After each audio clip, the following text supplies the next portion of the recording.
All right, let's get started. This is going to be, I don't know how long the stream's going to be. There's a lot of stuff still going down. We woke up this morning. We just found out Max Holloway is pulled from his UFC 223 main event, which he took on short notice versus Khabib Nurmagomedov. Max Holloway is pulled from his UFC 223 main event, which he oops, sorry about that. But either way, yeah, Max Holloway's pulled from his UFC 223 main event with Khabib Nurmagomedov, which he took on short notice when Tony Ferguson was forced out due to a freak injury in itself. So we're going to start from there just for the people that don't know what's been going on and, might need updated. It'll give more people time to get in here as well. So with that being said, let's get started. Starting from Tony Ferguson versus Khabib Nurmagomedov being canceled for the fourth time. Now, Tony Ferguson and Khabib, they made it through their camp. There was only a week before the fight. Tony Ferguson and Khabib, this was the fourth time they were scheduled to fight. But with that being said, Tony Ferguson slipped on supposedly was wearing his prescription sunglasses inside. Now, some people are really mad at Tony Ferguson for wearing the sunglasses, but come to find out, he's like, Tony Ferguson has cleared it up and said, yeah, they were prescription sunglasses, but they weren't his shades. So I guess they're saying the prescription sunglasses, when you're indoors, they turn like normal. So yeah, even though I'm still like, yo, either way, it was also not just sunglasses. He like tripped over a cord, and supposedly there was like one of the big black studio cards on the floor. It was a freak accident, but Tony Ferguson was forced out of this fight. This was the fourth time they were scheduled to meet, so that was already crazy. Like, are you kidding me? It wasn't a training camp injury. This fight is cursed. Well, then Max Holloway steps up, featherweight champion, take the fight on short notice versus Khabib. And it was like, yo, this is crazy because he just got pulled out of his UFC 222 main event fight versus Frankie Edgar. He had an injury. So it's like the smaller injury, but the UFC had to go with the featherweight because there's only 6 days notice. You know what I'm saying? So they got to find a guy that can make championship weight in 6 days. So you can't really go with the Eddie Alvarez or a #1 lightweight contender because they're not going to be able to make weight. At least if you're pulling down a featherweight, they'll be able to, you know what I'm saying, have 10 extra pounds that they normally would cut to help them make the 155 pounds. That's what Max Holloway was going to try to do. It was out of Max Holloway and Brian Ortega. They both accepted the fight. Max Holloway got the call. He's the champion. It's the bigger fight for the replacement. His nutritionist came out and said, yo, this is going to be the biggest cut I've ever had, tied for the biggest cut I've ever had to do, weight cut. You know, Max Holloway in 6 days trying to get down to 155 pounds from where he was at. Well, come to find out, today's the day of the weigh-ins. They were waiting on the weigh-ins, waiting. There was 3 fighters left. Max Holloway was one of them. Never ends up coming out. He's deemed medically unfit to fight. He couldn't make the weight. It looks like championship weight in time. But Max Holloway's team is saying Max Holloway got slighted. They're saying Max Holloway was still trying to make the weight, but they came and said, no, you got to stop, man. They stopped. They said Max Holloway wanted to keep going. I believe his teammate Yancy Medeiros came out and said, yo, they did Max dirty. He was trying to keep cutting weight, and they told him he had to stop. So Max Holloway's team wasn't too happy that they had to stop cutting weight. It looks like, I mean, we're going to cover all of that, like, because it's all just happening today on top of Conor McGregor's, like, trial or whatever the hell is supposed to be going on. He just got arrested last night and seeming like he's got, like, a trial today. Like, everybody's downtown in Brooklyn. I think Ariel Helwani was and stuff. So we got to see what's going on with Conor after his crazy attack last night on the bus. You know what I'm saying? Came through all jacked up on Mountain Dew, throwing fucking partitions and trash cans, and then it looked even a dolly eventually breaking a window, injuring fighters. Got 3 fights canceled on UFC 223, which the silver lining to that is now Khabib might have a new opponent. There was a lot of talks of Anthony Pettis stepping in to replace Max Holloway, who now can't fight because he's a lightweight and he already had to make weight. You know, he was already fighting on this card, but Michael Chiesa being injured, Anthony Pettis needed an opponent. Well, he's a lightweight, already had to make weight, already in fight camp, so they thought they were going to plug Anthony Pettis into the Khabib fight. Well, Anthony Pettis weighed in at like 155.2, so they're like saying he can't fight for the title or something, which is like, even if you just got to put him in there, and yeah, he might not win the belt, let Khabib fight. You know what I'm saying? If you've got a guy, Anthony Pettis just lost his opponent in Michael Chiesa. even if you want to say he missed weight, which is really not his fault, yeah, you guys can compensate him or something, but 155.2, yeah, because to fight for the title, you have to make championship weight, 155. You know, if you're not fighting for a title, you can make 156. You know, that he would have been fine. He's not fighting for a title. But since they wanted to plug him into a title fight, they're like 155.2 is not enough, and he already weighed in, so they wouldn't let him try and cut the extra 0.2. It's like, come on, y'all got to work with what you can, you know. And so if Anthony Pettis couldn't get in, you had Al Iaquinta, and Al Iaquinta's supposed to be fighting Paul Felder. Both of these guys are like, hey, we're lightweights, let us get in there. The commission told Paul Felder no, because you're not ranked, which is kind of BS, because he's on like a 3 or 5 fight winning streak, something like that, 3 fight KO streak. Al Iaquinta's on like a 5 fight KO streak, and so I don't know why, you know, and I think Al Iaquinta also might have weighed in at 155.2, and it's like, so you got some lightweights that are willing to step into this title fight for this opportunity, but since they like weigh 0.2 over, you guys might not be able to get in the fight, so now we might not get to see Khabib fight. We're going to stay updated on that, see what's going on also on that, as well as the Conor McGregor situation. A lot of crazy stuff going on right now. So the UFC's released a statement. As of right now, you know, at first it was announced Pettis was going to be in. As it's not looking like that's the case since he weighed 155.2. But even if he has to step in, you know, because he don't have an opponent, Michael Chiesa is out. Right now, we might just lose Pettis. Since Khabib needs an opponent, even if he can't fight for the title, just throw him in the fight. Former champion, former lightweight champion versus Khabib. If Khabib wins, he's the champion. You know, if he beat Max Holloway, he was the champion. But because listen to this, if Khabib doesn't get the fight here, Conor McGregor's not going to get to be the champion. After all of this, Dana White said he don't got my help. And now on top of Conor McGregor being out for 500 days, now he did all of this bust madness. They're not going to leave Conor McGregor the champion. Tony Ferguson hasn't been stripped of his interim belt, and Dana White said he's not getting stripped of his interim belt. So if Khabib doesn't fight for any title, that means Tony Ferguson's interim belt that everyone thought was going to go away becomes the undisputed belt. Because Conor gets stripped, Tony Ferguson becomes the champion, Khabib has nobody to fight for the belt, which means Khabib's going to have to do Ramadan. He's going to be out for like 3 to 4 months or however long. Tony Ferguson's going to be the guy healing up from injury, slipping with the sunglasses, fuck around and come out the undisputed champion if Khabib doesn't get a fight, because you know, these guys weigh 155.2. So we got to see what's going on. I'm going to check Twitter. We're going to read these statements and all of that, but that's just what this live stream is going to be about. It's madness. I fucking know. Max Holloway's out. Let's fucking go. All right, see you guys. Someone said Tony's the real fucking champion, and it might come out that way. Tony Ferguson looked like he was getting played. Like, you know, like even if he's not going to get in because of his injury, and he made good points. Like, that's a media you know, that was a UFC obligated event. It's not like he accepted a call on his own with me and was like at my studio and slipped and fell. He was doing some shit for the UFC when he slipped and fell. So yeah, I get it. You know, it is kind of whatever. He had his sunglasses on, but at the same time, if he would have got stripped of his belt, which means there's a big difference between being a #1 contender and an interim champion. If you're a #1 contender, you don't get paid like a champion. If you're an interim champion, you get paid like a champion. So if Tony Ferguson would have lost his belt, you know what I'm saying, got stripped, Conor's been out for 500 days, that would have been pretty crazy. But now it's looking like Tony Ferguson, if Khabib can't get a fight, might come out on top, which would be crazy. Someone said UFC's probably updating the rankings to put Paul Felder in. Paul Felder, man, he could, let's check it out. I'm telling you, Paul Felder, he's on a streak, bro. He could probably be in the rankings. So let's see if we can, fighters, rankings.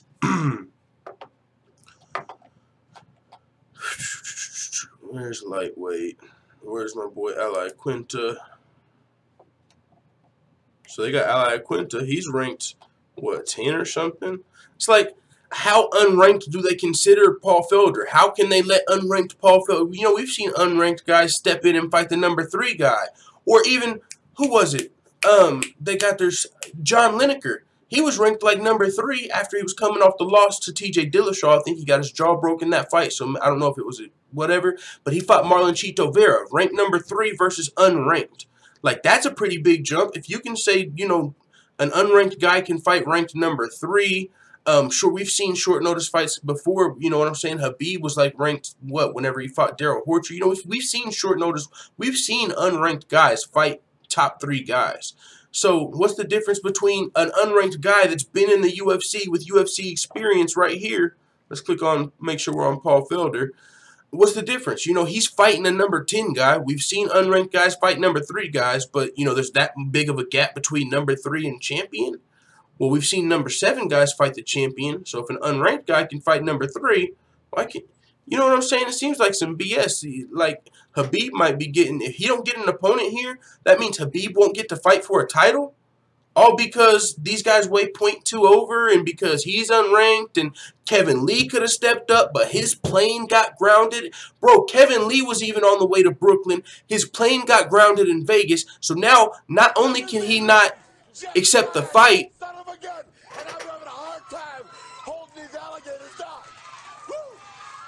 Bam Bang Sugarino, thank you very much for hitting subscribe. But check this out. Kevin Lee was on the way to Brooklyn for the UFC, you know, like summer press conference or whatever they're about to have. They're about to do a press conference. Stipe Miocic, Daniel Cormier, Kevin Lee, Edson Barboza, all these big fights on the way up, they were all going to be at a presser. We've seen these before, a bunch of different events, all the fighters at the presser. Kevin Lee was on the way to do this big press conference that's supposed to be, what, today? Is today Friday?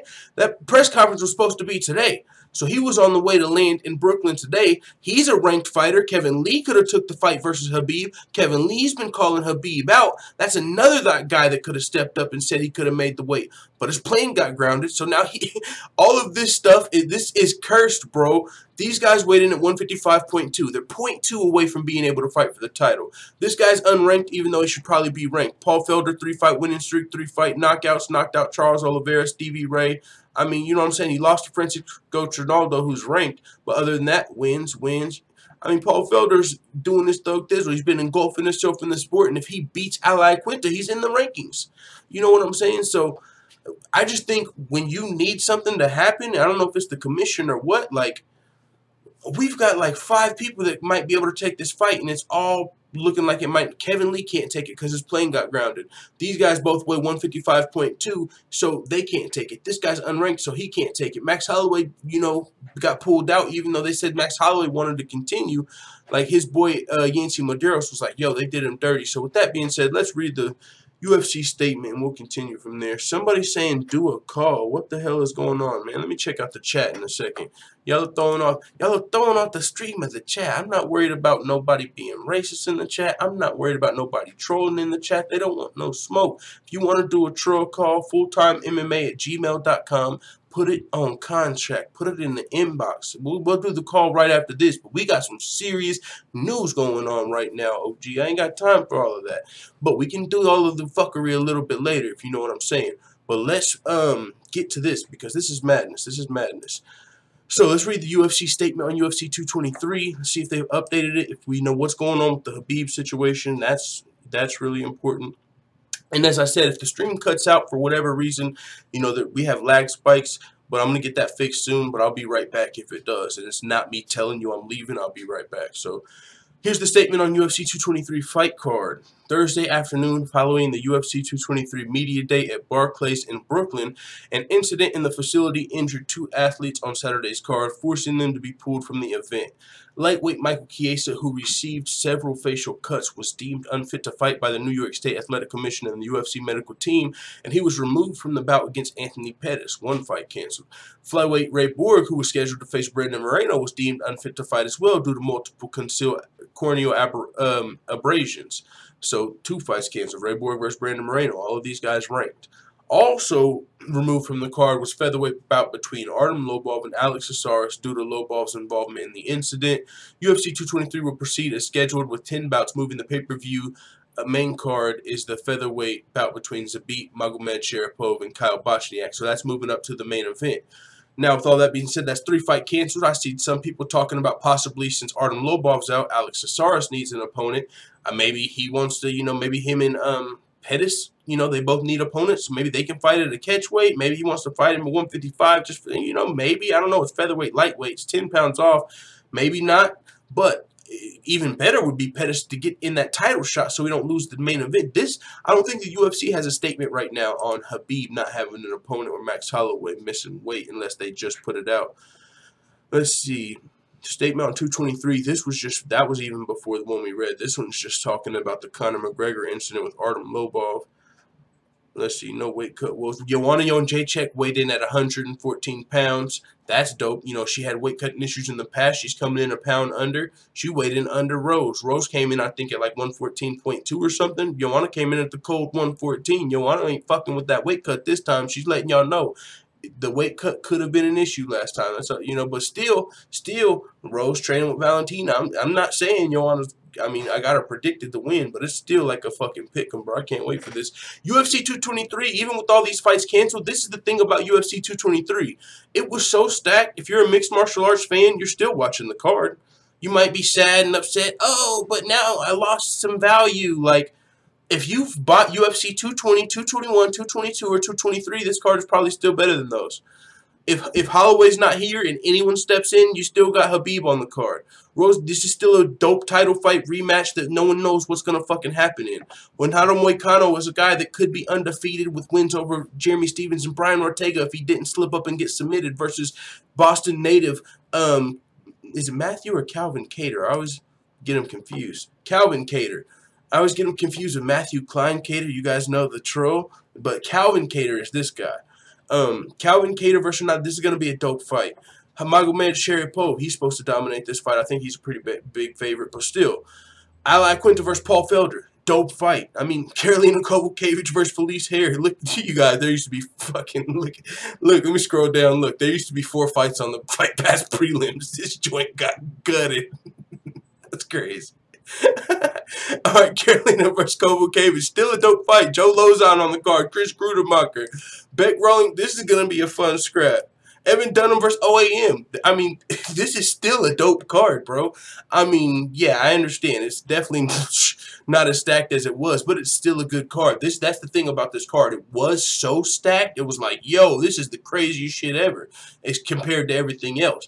Now it's kind of even compared to the other cards. You know, it hasn't been the most stacked cards, but one thing you can guarantee, you're going to see some good fights, and it's going to deliver. No matter what, this card's going to deliver because different things can happen. It's not like boxing where all you're going to see is fucking boxing all night. Some fights you're going to see some grappling. Some fights you're going to see some brawls. Some fights you're going to see some just good fighting. Some fights you're going to see some submissions. Some fights you're going to see a knockout. It's still a fucking great night of fights between the highest level fighters in the world. So, you know what I'm saying? It's not like, oh, boxing, boom, boom, boom, boom. Like, no, this is still going to be an insane night of fights. And then, of course, Devin Clark versus Mike Rodriguez is the only fight on the Fight Pass prelims. Is what it is there. They get the short end of that stick. But maybe there won't be any Fight Pass prelims if, like, one of these fights has to move up, right, or something. Well, yeah, Paul Felder and Al Iaquinta, they probably should just not step up, right, because that would cancel their fight. I mean, it would still make the bigger fight, so if necessary, I guess. But I would think, who else had the opportunity? Not Max Holloway. There was one other. Yeah, Anthony Pettis. Anthony Pettis has to be the right answer. What? Because he was at 155.2? 0.2, bro? We can't do it at 0.2? That's kind of crazy. All right, let's check out, though. Let's see what's going on. Ariel Helwani's Twitter. You know what I'm saying? It's your boy Taco Bell Wani. Let's check my brother from another mother, Ariel Helwani's Twitter out. You know what I'm saying? All right, just spoke to McGregor's bail bondsman. He said McGregor's bail will be a couple bucks. They are working on getting him cleared to be able to fly back home and not seize his passport. He expects this to be wrapped up soon, hoping for 2:30 p.m. And that goes for his friend Cian Cowley too. Sentiment appears to be that Al Iaquinta is emerging as the front runner to fight Khabib. Y'all remember when Al Iaquinta said on the MMA Hour, Al Iaquinta was like, man, they'd have to pay me $2 or $3 million to fight Khabib. I'm not fighting that guy. Yo, but this is the thing, bro. Al Iaquinta came in and got a crazy knockout over Diego Sanchez. Everyone says if you're gonna beat Khabib, you gotta knock him out. Al Iaquinta's on like a 5-fight knockout spree. Al Iaquinta's a way better matchup than injured Max Holloway's featherweight Max Holloway. So I'm not. If Al Iaquinta gets booked to fucking fight Khabib, I am pumped. Even though maybe Pettis can go switch with fucking Felder. You know, Pettis needs an opponent. If Al Iaquinta steps in, Pettis versus Felder, let's fucking go. But Al Iaquinta versus Khabib, bro, and he's the hometown guy.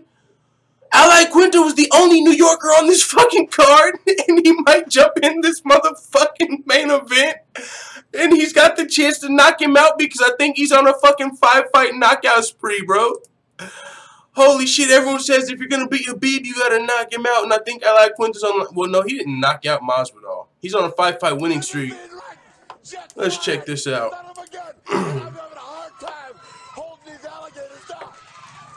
He definitely didn't knock out Masvidal. I can tell you that for a fact. But he's knocked out Diego Sanchez. Who else? Okay, other than Masvidal, he knocked out a couple guys. Ross Pierce. I'm just saying, man. He's got 5 knockouts in his last 4 fights. So, if you want to beat Khabib, everyone says, yeah, you're going to have to knock him out. The only New Yorker stepping up. Bro.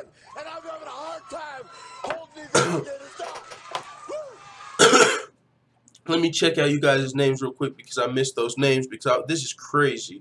I hope Ally Quinto gets the call with all of this. All right, so that was Bill Cipher and Isaac Miller. Thank you very much for joining the full-time family and hitting subscribe. But, yo, Ally Quinto on a 5-fight winning streak.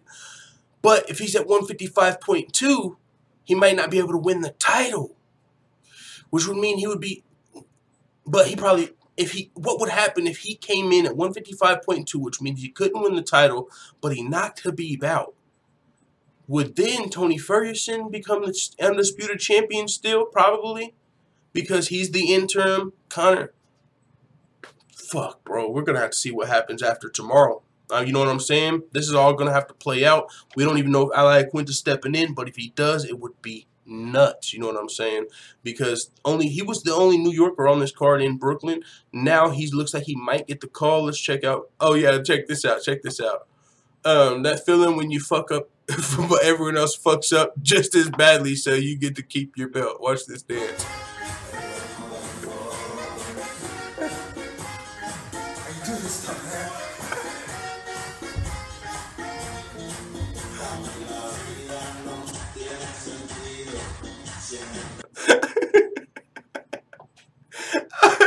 He's about to be the undisputed champion in this bitch. Oh, I fucking love the UFC, bro. This is crazy. Oh, big drama show. You can't even put these last. So I seen a comment, somebody said, I bet Vince McMahon is fucking jealous of the UFC right now. Like all of this shit, you can't even. Oh, and then if Ally Quinto becomes the guy to get this. Oh my God, this is insane, dude. I can't even.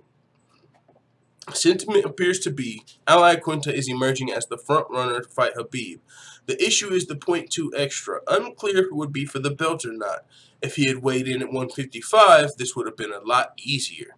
I think since he's getting put into a title fight, they should have gave him extra time to make the weight. Champions, if they miss championship weight, get like an extra hour or 2 to make weight. That's why they said it didn't really matter about DC and Talgate. He still would have had time to make the weight, even though it would have been really hard. There's been other times where champions had time to come back and make the weight. Now, with all of this madness ensuing, Conor McGregor BS aside, trying to save UFC 223, trying to, you know what, you would think they would have something in place to where Ally Quinto should get an extra, even if normally it's 2 hours, give this dude an hour to cut 0.2 pounds, even though he's probably already started to rehydrate and shit, so, yeah, but, man, that 0.2 might make it to where Khabib still fights for the title. If Khabib wins, he'll be fighting for the title. Yes, someone said, is Max out? I can't believe it. Max Holloway is out. Deemed medically unfit to fight. I'm going to go to his team's Twitter. Yancy Madero said he was still trying to make it. He still wanted to work for it, but they told him he couldn't. You know what I'm saying? The commission. So, if he waited in this, he said, not rooting for anyone, but just think for a second. Jet flag, son of a gun, and I'm having a hard time holding these alligators down. Thank you very much, Jerry Wonder, for hitting subscribe and joining the full-time family. Ariel Wani said, I'm Taco Bell Wani. I'm reading Ariel Wani's quotes. All right. He said, not rooting for anyone, but just think for a second what the scene in Brooklyn would be if the lone New Yorker on the card, the pride of Long Island, the real estate agent to the people, raging Ally Quinto, steps in on short notice to fight Khabib.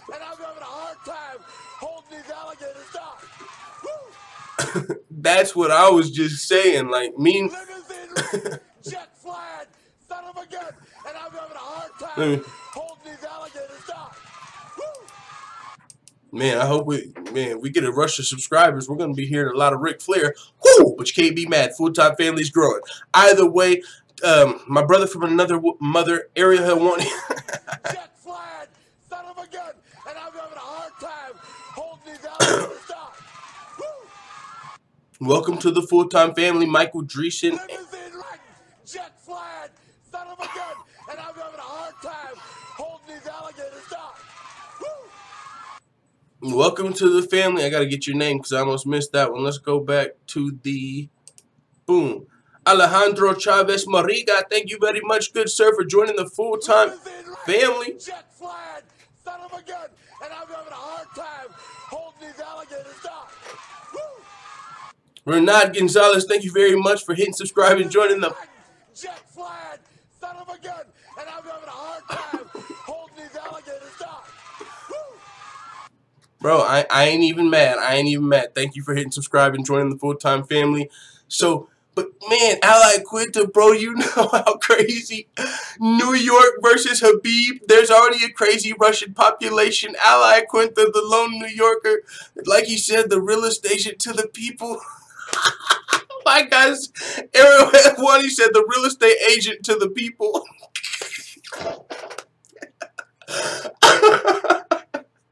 This is fucking epic, bro. Ally Quinta stepping up, fight. Oh, I wish he could fight for the title. Oh, if he was at 155, not .2. Jet flag, son of a gun, and I'm having a hard time holding these alligators down. Thank you very much. It's a Reviton. Jet flag, son of a gun, and I'm having a hard time holding these alligators down. Thank you very much as well. That was a hell of a name. Jet flag, son of a gun, and I'm having a hard time holding these alligators down.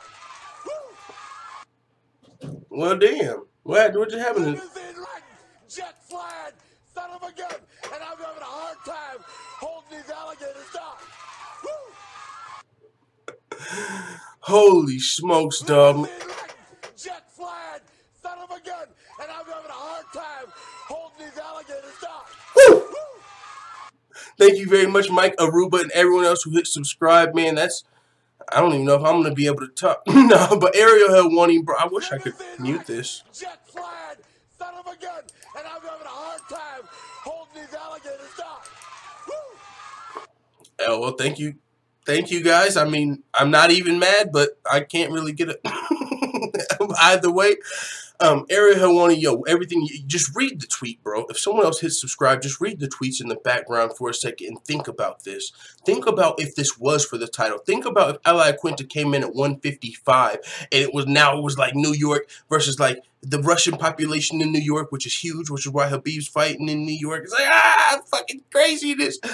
I hope Ally Quinta gets the fight now. I really hope Ally Quinta gets the fight. Ally Quinta is in play for tomorrow. It might not be for the title. All I'm saying is if he is in play, maybe Pettis gets plugged in to the... Who is Ally Quinta? Oh, yeah, Felder. Pettis versus Felder. Hopefully that happens. Maybe, you know what I'm saying? Because there's some fights canceled and all of that. We got so much stuff we got to check up on, man. Let's check out MMAfighting.com for the latest. Let's see. Max Holloway out of UFC 223 main event against Khabib Nurmagomedov. There's no excusing Conor McGregor's bus attack. Now what does the UFC do about it? Oh, Conor McGregor faces multiple charges for bus attack. Let's see if they've got like an update or something. Because Ariel Helwani was like outside the courthouse or some madness. You know what I'm saying? So Conor McGregor and SBG teammate Cian Cowley were arrested. Jet flag, son of a gun, and I'm having a hard time holding these alligators down.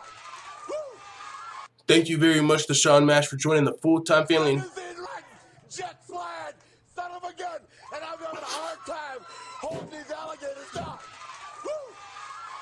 Yo, thank you guys all for hitting subscribe and joining the full-time family. Now, so Conor and his teammate were both arrested late Thursday night. McGregor has been charged with 3 counts of assault and 1 count. Jet flag, son of a gun, and I'm having a hard time holding these alligators down. Thank you very much, Demetrius, for hitting subscribe. I'm not even gonna try them. Jet flag, son of a gun, and I'm having a hard time holding these alligators down. Thank you very much, Bit Heroes. All right, now. Limousine wreck, jet flag, son of a gun, and I'm having a hard time holding these alligators down. Is that Jessica Rose Clark, bro? I don't think so. Jessica Rose, thank you. Jet flag, son of a gun, and I'm having a hard time holding these alligators down. Taco Bell Wanting, thanks you all, you guys. Thanks, everybody. Jet flag, son of a gun, and I'm having a hard time holding these alligators down. There's a whole lot of Ric Flair. This is a whole lot of Ric Flair for anybody. Jet flag, son of a gun, and I'm having a hard time holding these alligators down. Thank you very much, Brendan. Man, I wonder if I can like turn that down. Jet flag, son of a gun, and I'm having a hard time holding these alligators down. I don't know if I can like turn that down, but I might have to try and figure it out. Jet flag, All right, all right. and I'm having a hard time holding these alligators down. Audio input capture. No, that's my voice. Jet flag. All right, all right, all right, all right. And I'm having a hard time holding these alligators down. Thank you very much, Lee Frazier. Jet flag, son of a gun, and I'm having a hard time holding these alligators down. Thank you very much, Boris, for hitting subscribe. I'm just gonna scroll down. Jet flag, son of a gun, and I'm having a hard time holding these alligators down. Thank you very much for hitting subscribe. Jet flag, son of a gun, and I'm having a hard time holding these alligators down. Limousine wreck, jet flag, son of a gun, and I'm having a hard time holding these alligators down. That's the best fucking subscriber alert ever. Jet flag, son of a gun, and I'm having a hard time holding these alligators down. Oh my god. Thank you all. Jet flag, son of a gun, and I'm having a hard time holding these alligators down. Somebody said the subscriber alert's gonna haunt their dreams. Jet flag, son of a gun, and I'm having a hard time holding these alligators down. Yo, we're about to have a silent stream. I'm about to just scroll and let you guys. Jet flag, son of a gun, and I'm having a hard time holding these alligators down. Thank you, Daniel Nicholson. Y'all I'm gonna scroll down. Jet flag, son of a gun, and I'm having a hard time holding these alligators down. I'm gonna scroll down so you guys can read this. Limousine wreck, jet flag, son of a gun, and I'm having a hard time holding these alligators down. Conor McGregor. I really want to read his charges, bro. Jet flag, son of a gun, and I'm having a hard time holding these alligators down. Bro, I'm crying. I was laughing so hard. But check. Jet flag, son of a gun, and I'm having a hard time holding these alligators down. Thank you all very much for hitting subscribe. Jet flag, son of a gun, and I'm having a hard time. Oh my lord. Thank you, Sean Humphrey. Can I read his charges, bro? Can I just read his charges? Jet flag, son of a gun, and I'm having a hard time holding these alligators down. I just want to read this part. I just want to read this part. Jet flag, son of a gun, and I'm having a hard time holding these alligators down. Woo! Thank you very much, Zach Went. McGregor. Jet flag, son of a gun, and I'm having a hard time holding these alligators down. Thank you, thank you, thank you. All right, you guys, I'm going to read this in my head real fast. Son of a gun, and I'm having a hard time holding these alligators down. 3 counts of assault and 1 count of criminal mischief. Jet flag, son of a gun, and I'm having a hard time holding these alligators down. Hey, somebody said, they said. Jet flag, son of a gun, and I'm having a hard time holding these alligators Ric Flair, that's crazy. Jet flying, son of a gun, and I'm having a hard time holding these alligators down. Thank you, Alfie Cat. Man, but someone said, because they said Khabib called the police and Conor McGregor called gang. I was like, yo, I'm fucking dead. Jet flying, son of a gun, and I'm having a hard time holding these alligators down. Thank you very much, Namanha. They said Conor called, or they said Artem called gang. I was dead when I saw that comment, bro. They said he called gang.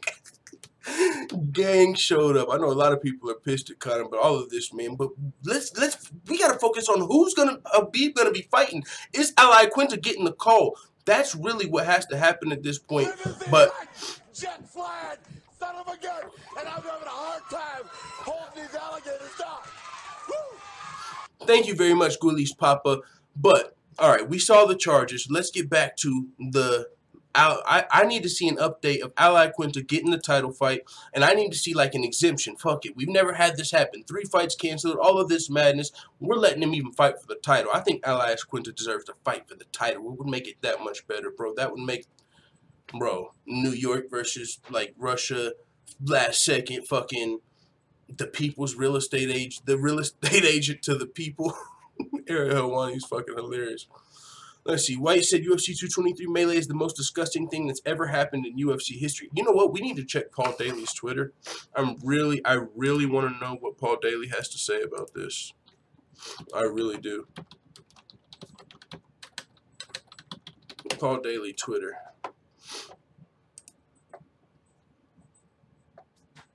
Someone said react to First Take talking about the Conor thing before the McGregor shit happened. Let me see. I don't know if I can play First Take. I might be able to react to it. I should be able to react to it, actually. I'll pull it up. Do you got a link?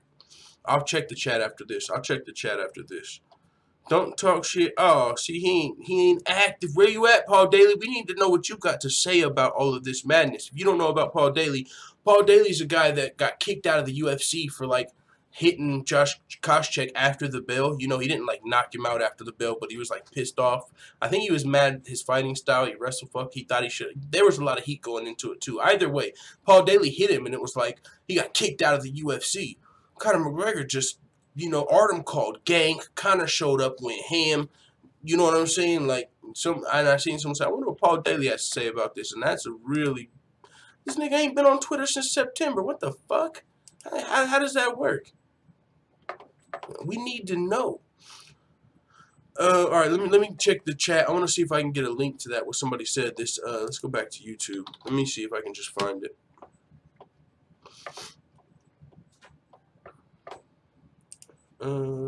First Take. Conor McGregor.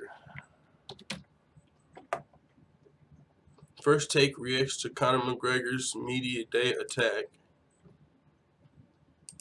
Alright, now. Fair use, motherfuckers. Let's try and do this the right way.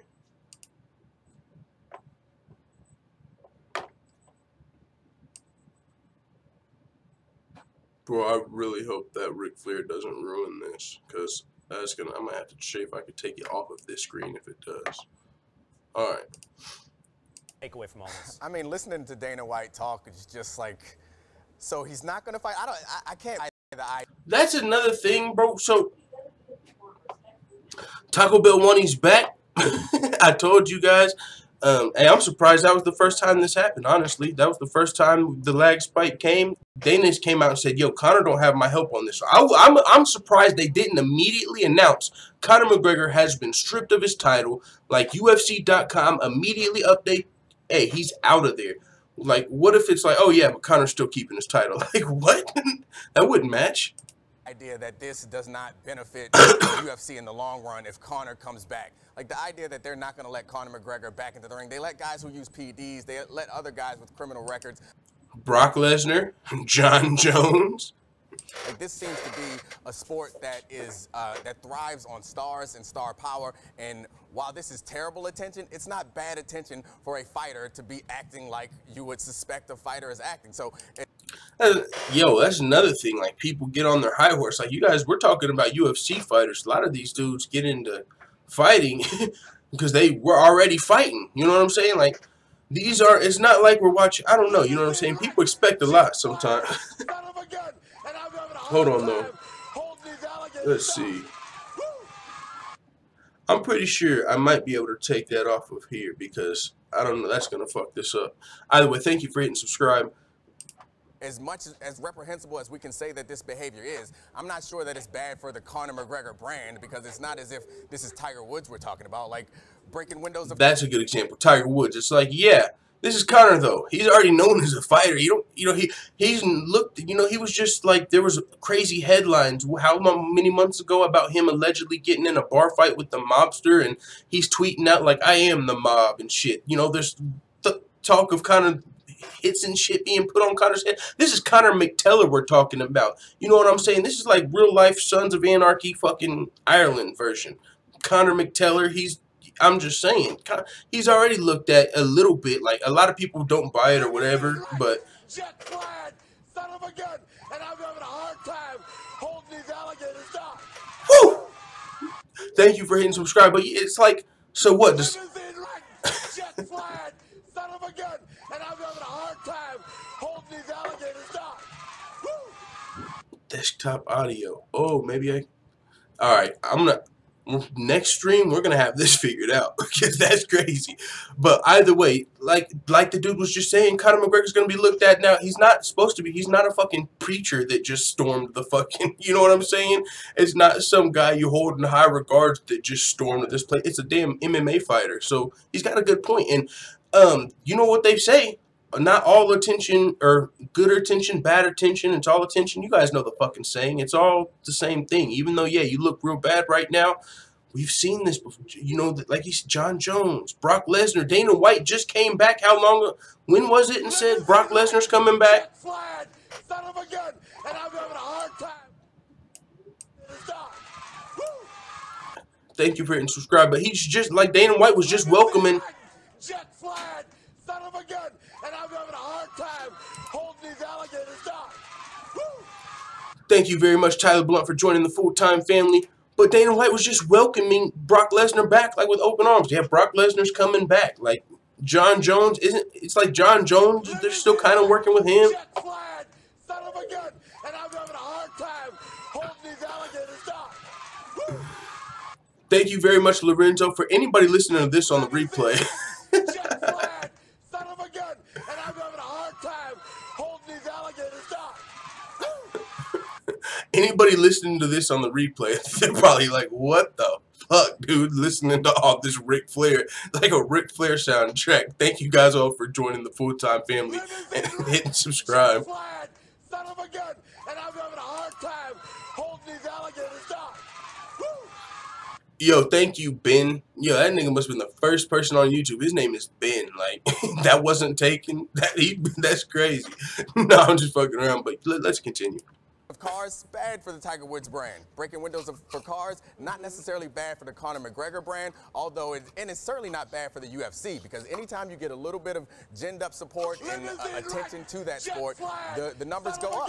And I'm having a hard time holding these alligators down. Woo! Paul Last, thank you very much. Jet flag, son of a gun, and I'm having a hard time holding these alligators down. Oh. Hardeep and Paul Last. That was two people. Thank you guys for hitting subscribe. For their pay-per-view. So I think while it's unfortunate what happened and it's terrible and Conor McGregor should be punished for it, I think in the long run it's going to benefit both Conor McGregor and the UFC. That's an interesting take. In the long run, he thinks it'll benefit Conor and the UFC. That depends. Not if Conor McGregor like spirals, you know what I'm saying? Like out of control. Shit. In the long run, is what's happened to John Jones good for him? He's still out right now. When he comes back, I mean, is he going to sell? You guys think he'll sell more than John Jones? I don't know. If Conor McGregor gets sued by 5 different fighters. Jet flag, son of a gun, and I'm having a hard time holding these alligators down. Woo! XB, Christopher, Manin Jameer. Jet flag, son of a gun, and I'm having a hard time holding holding these alligators down. Woo! Thank you guys very much for joining the full-time family. But jet flying, son of a gun, and I'm having a hard time holding these alligators down. Woo! thank you very much.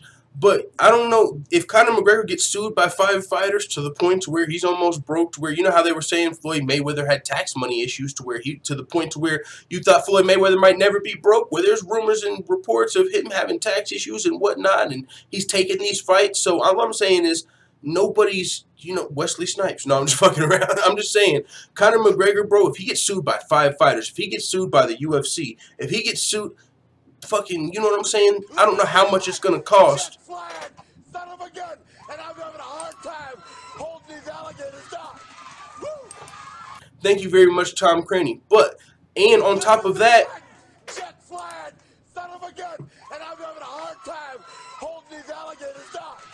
Woo! thank you guys. But on top of that, jet flying, son of a gun, and I'm having a hard time holding these alligators down. Woo! thank you. Hey, you can't even be mad. Like, I'm trying to get. Limousine right, jet flying, son of a gun, and I'm having a hard time holding these alligators down. Woo! Thank you all for hitting subscribe and joining the full-time family. But I'm just saying, yeah, it can be a good thing if Conor comes back from it, if he gets his stuff together. But he's going to have a real wake-up call. He can't have yes men beside him, amping him up to go throw fucking dollies at bus windows, or he might not come back from it. If he gets out of this and still feels like he's on top of the world and does some other crazy stuff, and you know what I'm saying, that spirals out of control, that's not good. But yeah, if he can get his stuff together and come back from it in time to fight again, and you know what I'm saying, yeah, it is a lot of extra attention. It's a lot of attention toward whatever Conor does. But at the same time, he's got to be able to recover from this and not go the other way. He's got to be able to bounce back. If he doesn't bounce back, jet flying, son of a gun, and I'm having a hard time holding these alligators down. Woo! thank you very much. We're about to hear Ric Flair 2 more times. Jet flying, son of a gun, and I'm having a hard time holding these alligators down. Woo! Thank you all for hitting subscribe. And jet flying, son of a gun, and I'm having a hard time holding these alligators down. Woo! thank you guys. But Conor's got to bounce back. Jet flying, son of a gun, and I'm having a hard time holding these alligators down. Woo! And that would be a great time to know sign language. If I could speak it and you all understood it. So like when he's doing Ric Flair's going, I could be over here like, you know what I'm saying? That would be great. But with that being said, if Conor, there's people, Dana White even speculated, like, I don't know if this dude's jet flying, son of a gun, and I'm having a hard time holding these alligators down. Woo! Thank you, Rec, Jacobs, and Rogers Aquarium, all for hitting subscribe. Jet flying, son of a gun, and I'm having a hard time holding these alligators down. Woo! All right, I'm going to go back to see if there's any update on who Khabib's fighting really soon. But I did want to say on this subject, though, Conor McGregor, Dana White even was talking about, like, I don't know if this dude's on drugs. There's been a lot of speculation. Jet flying, son of a gun, and I'm having a hard time holding these alligators down. Woo! Dana White even speculated maybe Conor McGregor's on drugs. We don't know what kind of. Jet flying, son of a gun, and I'm having a hard time holding these alligators down. Woo! So hopefully the rumors aren't true. But if Conor McGregor's on drugs, that could really lead him spiraling out of control instead of bouncing back. So I'm going to try and talk really fast. We're going to play just a little bit longer, then we're going to go check for updates. Thank you guys all for hitting subscribe and joining the full-time family. Talking about it, I feel son of a gun, and I'm having a hard time holding these alligators down. Woo! Thank you very much, Alan O'Shea. like we're being played. You know, Limousine I almost jet don't want to. flying, son of a gun, and I'm having a hard time holding these alligators down. Woo! Salute To Guru. talk about it for that reason, because I agree with Dominique. I think this is his brand. You know, the reaction to this wasn't, wow, that's really dangerous. Wow, a piece of glass went into a man's eye. He could have been blinded. That's horrible. It was Conor McGregor's at it again. Son of a gun, and I'm having a hard time holding these alligators down. Woo! That's what I'm like, yo. I wouldn't think, oh my God, like an innocent UFC fighter was just scratched. Like, and also some, like, there's been reports that first Michael Chiesa was going to stay on the card. Also, some people say Ray Borg and his immediate, like, he was saying he's just scratched. Some of these fighters, like, you know, it's being looked at by some people like, oh, these guys might have permanent like. Son of a gun, and I'm having a hard time holding these alligators down. Woo! Some people are acting like Ray Borg might have like permanent eye damage and stuff, but others like say if you watch his interview, he's not really, it's not as bad as it seems. Some of these guys might be amping it up for the lawsuit. You know how that goes. Yo, I just got a rich guy just threw a fucking dolly through my window. Hell yeah, I'm cut. I'm trying to get paid. I'm gonna fight. I could either get 2 more fights this year, or I could press charges on this fucking chump who did just throw a damn hand truck through my window. So, I mean, I don't know how bad the injuries are. If Ray Borg had a fucking eye patch on, it would be really serious. Like, oh my God, Ray Borg was rushed in a fucking stretcher with one fucking eye. It'd be like, oh, whoa, this is crazy. But yeah, as she said, we're looking at this like Conor McGregor doing Conor McTeller doing Conor McTeller shit. I already looked at Conor McGregor like the fucking real life Jax Teller, and now he's doing some Sons of Anarchy type shit, bro. Let's go. And boys will be boys. You know, this is his persona. He's out there. He's aggressive. He's brash. He does what he wants. That's his brand. This is in line with his brand. And the question of whether or not it's good for the UFC. And he just crossed the line. Like, this is the first time Dana White's ever came out like, oh man, Conor McGregor, I'm not on his side for this one. Like, you know what I'm saying? That he's really, really against Conor. So whoever Conor is, the guy that stormed this building, Dana White was cool with that guy until he did what he did. You know, like, did Dana White not know Conor McGregor was loyal to the fucking soil? You know what I'm saying? Did he not know he's riding for Artem Lobov? Did he not, does Dana White not really know Conor McGregor to the point to where, hey, they confronted my homie. If you know Conor McGregor, you know Conor McGregor ain't going for that shit. So now it's like, oh my God, Conor McGregor did something I expected him to do. I fucking hate him. Like, what? Conor McGregor is a loyal dude. We know this, right? He was being loyal. Yeah, you might think, okay, he might have had to be jacked up to go do this. Jet flying, son of a gun, and I'm having a hard time holding these alligators down. Woo! Now the problem comes in, you know, with the fights getting canceled, and you know, that's where the problem really comes in. But I'm just saying, like, Conor McGregor, a lot of people are looking at it like he was defending his friend in this situation. You know, and at the same time, I know it's not right. A lot of shit that happens is not right. But, you know what I'm saying? It's like, you don't want to see innocent people get injured. You know what I'm saying? Like the Rose Namajunas, but come to find out she wasn't actually injured. And Rose is a fucking tough girl. If it was just some mental stuff, you know what I'm saying? But, yeah, you don't want to see fucking hand trucks flying. If you don't know what a hand truck is, that shit's crazy. But at the same time, what she's saying is right. A lot of people are looking at Conor McGregor like this is some Conor McGregor shit. We've seen Conor McGregor scale a fence. We seen him get away with like pushing a referee. We already seen Conor McGregor get away with shit that we wouldn't expect. So we're not looking at this like a normal situation. We're looking at this like, you know, we're not looking at this like as serious as it is a lot of people. They're looking at this like the shit show that might seem to be Conor McGregor. You know what I'm saying?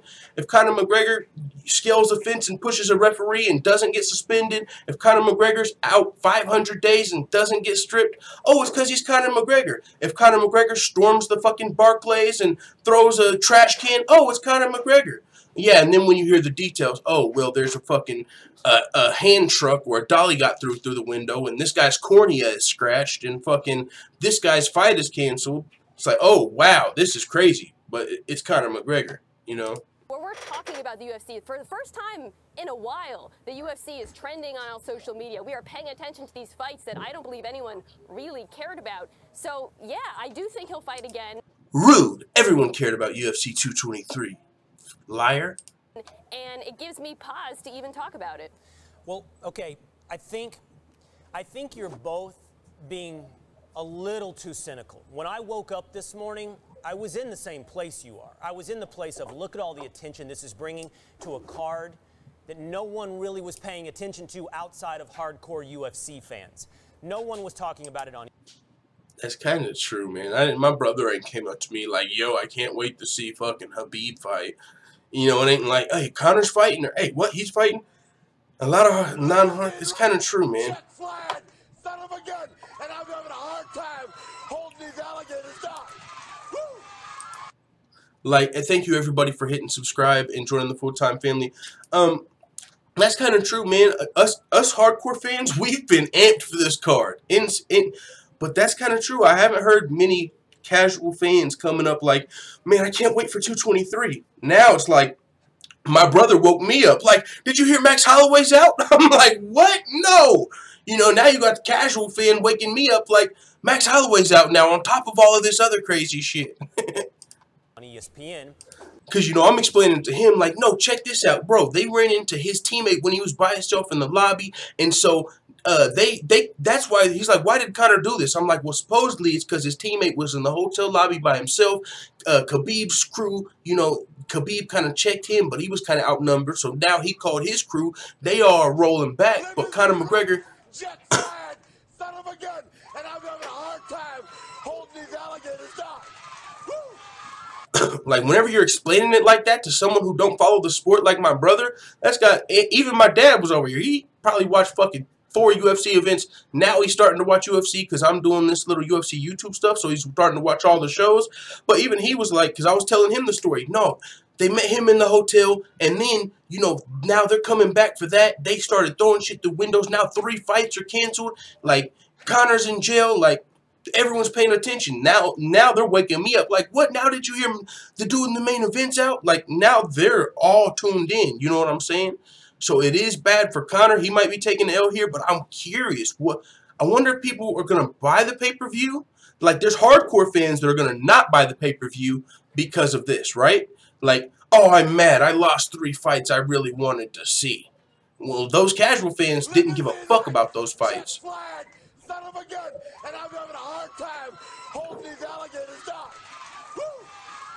Thank you very much for hitting subscribe, but the casual fans, they didn't give a fuck about Ray Borg versus Brandon Moreno or Artem Lobov versus Alex Caceres. They don't know Artem's the GOAT. They didn't really care much about Pettis versus Chiesa.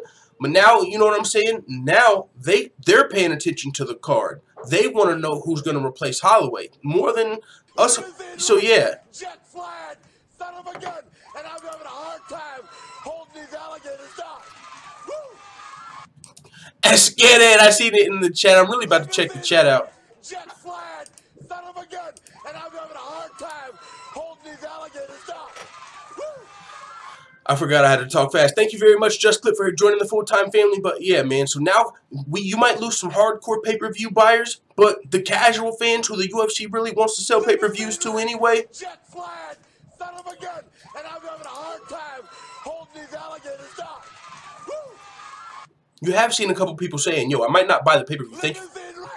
Jet flag, son of a gun, and I'm having a hard time holding these alligators down. But there's a lot more casual fans, the ones that... Jet flag, son of a gun, and I'm having a hard time holding these alligators down. So with all that being said, I'm just curious to see how the pay-per-view does. Is it... Jet flag, son of a gun, and I'm having a hard time holding these alligators down. Thank you, Go-Go, Optimus. Jet flag, son of a gun, and I'm having a hard time holding these alligators down. All right, thank you guys for hitting subscribe. There's going to be one more, I know, so I might as well just... All right, there was 3. All right, hopefully not. Either way, I'm curious to see how the... Jet flag, son of a gun, and I'm having a hard time holding these alligators down. Pay-per-view does, because is it, you know... Jet flag, son of a gun, and I'm having a hard time holding these alligators down. A lot of people didn't expect this card to sell like over 500,000. Jet flag, son of a gun, and I'm having a hard time holding these alligators down. Thank you very much for hitting the full-time family. Someone said Conor's out of jail. Jet flag, son of a gun, and I'm having a hard time holding these alligators down. Somebody said Conor McGregor's out of jail. Let's check out. Jet flag, son of a gun, and I'm having a hard time holding these alligators down. Someone said Conor McGregor's out of jail in the chat. We'll see. But I... Jet flag, son of a gun, and I'm having a hard time holding these alligators down. Thank you all for hitting subscribe. Yo, we're about to put some of these up. Jet flag, son of a gun, and I'm having a hard time holding these alligators down. Oh, can you guys hear me over the Ric Flair? If I wish I could. Is this the Hey, Money Channel? hey, I got an idea. I got an idea. Okay. I'm gonna take it off for now. I'm gonna see if I can. I'm gonna see if I can just turn it all the way off. Thank you guys. Anybody who jet flying, son of a gun, and I'm having a hard time holding these alligators down. Woo! All right. So I just jet flying, son of a gun, and I'm having a hard time holding these alligators down. remove. All right. I removed it, guys. We're about to go without. Yeah, it's not funny anymore. I agree. We're about to go without that. I removed it. Hopefully we don't hear it. Thank everybody for hitting subscribe. If you hit subscribe, but yeah, let's cover this. But though I am curious to see. Now, this is the thought I was trying to get out before Ric Flair kept rudely interrupting me. This pay-per-view, because you know a lot of hardcore fans are pissed off we lost 3 fights. They're pissed off at Conor McGregor, but I am curious to see how is it going to affect the, you know, like the casual fans. Now they're all paying attention, as we just heard on First Take. Now they weren't paying attention to this card. So yeah, you know, 100 people might be mad at all of the, oh, we lost all these fights we really wanted to see. But 1,000 people are like, oh my God, what's going on with the UFC? If we ain't doing nothing tomorrow, we just might have to watch this pay-per-view. All of this madness is going on. So we'll really see how this pay-per-view does. If this pay-per-view does very well, that's because these motherfuckers want to see the drama. Big drama show. Someone said, what the fuck? It is funny as hell, y'all. Yeah, but it is funny, man, but we could probably go, you know what I'm saying, 3 hours of that Ric Flair thing. I might turn it back on in a little bit, but as of right now, I'm really trying to cover this. Someone said Conor McGregor's out of jail on $50K bail. Let's check that out. I don't see that anywhere yet. It's probably on Ariel Helwani's Twitter before they got the article out. El Kukui, let's see. I'm not seeing any updates. Somebody got a link in the casual fans ain't buying this 223 card, they said. Uh-oh, here we go. The champ is on weight. Oh, shit. They said Conor McGregor's on weight. He's at 155. Put him in there, coach. That's hilarious. Oh, someone said first Swagger Jack MMA. Hey, we got some haters in here. I'm not going to focus on the haters. This show is not for the haters. I'll see you guys. Like I said, hit me up at fulltimemma1@gmail.com, and we can have a whole hater show after this. You can all call in and explain why you're on my nuts. But right now, we got to cover this. Dana White trying to book Khabib versus a bear, too. Yo, someone said, fuck it. Just put a bear in the game. UFC fighter said he should punch. That's a long time ago. Come. Hey, yo, where did you see that, Conor McGregor's out on $50K bail? Let's check Ariel Helwani's Twitter.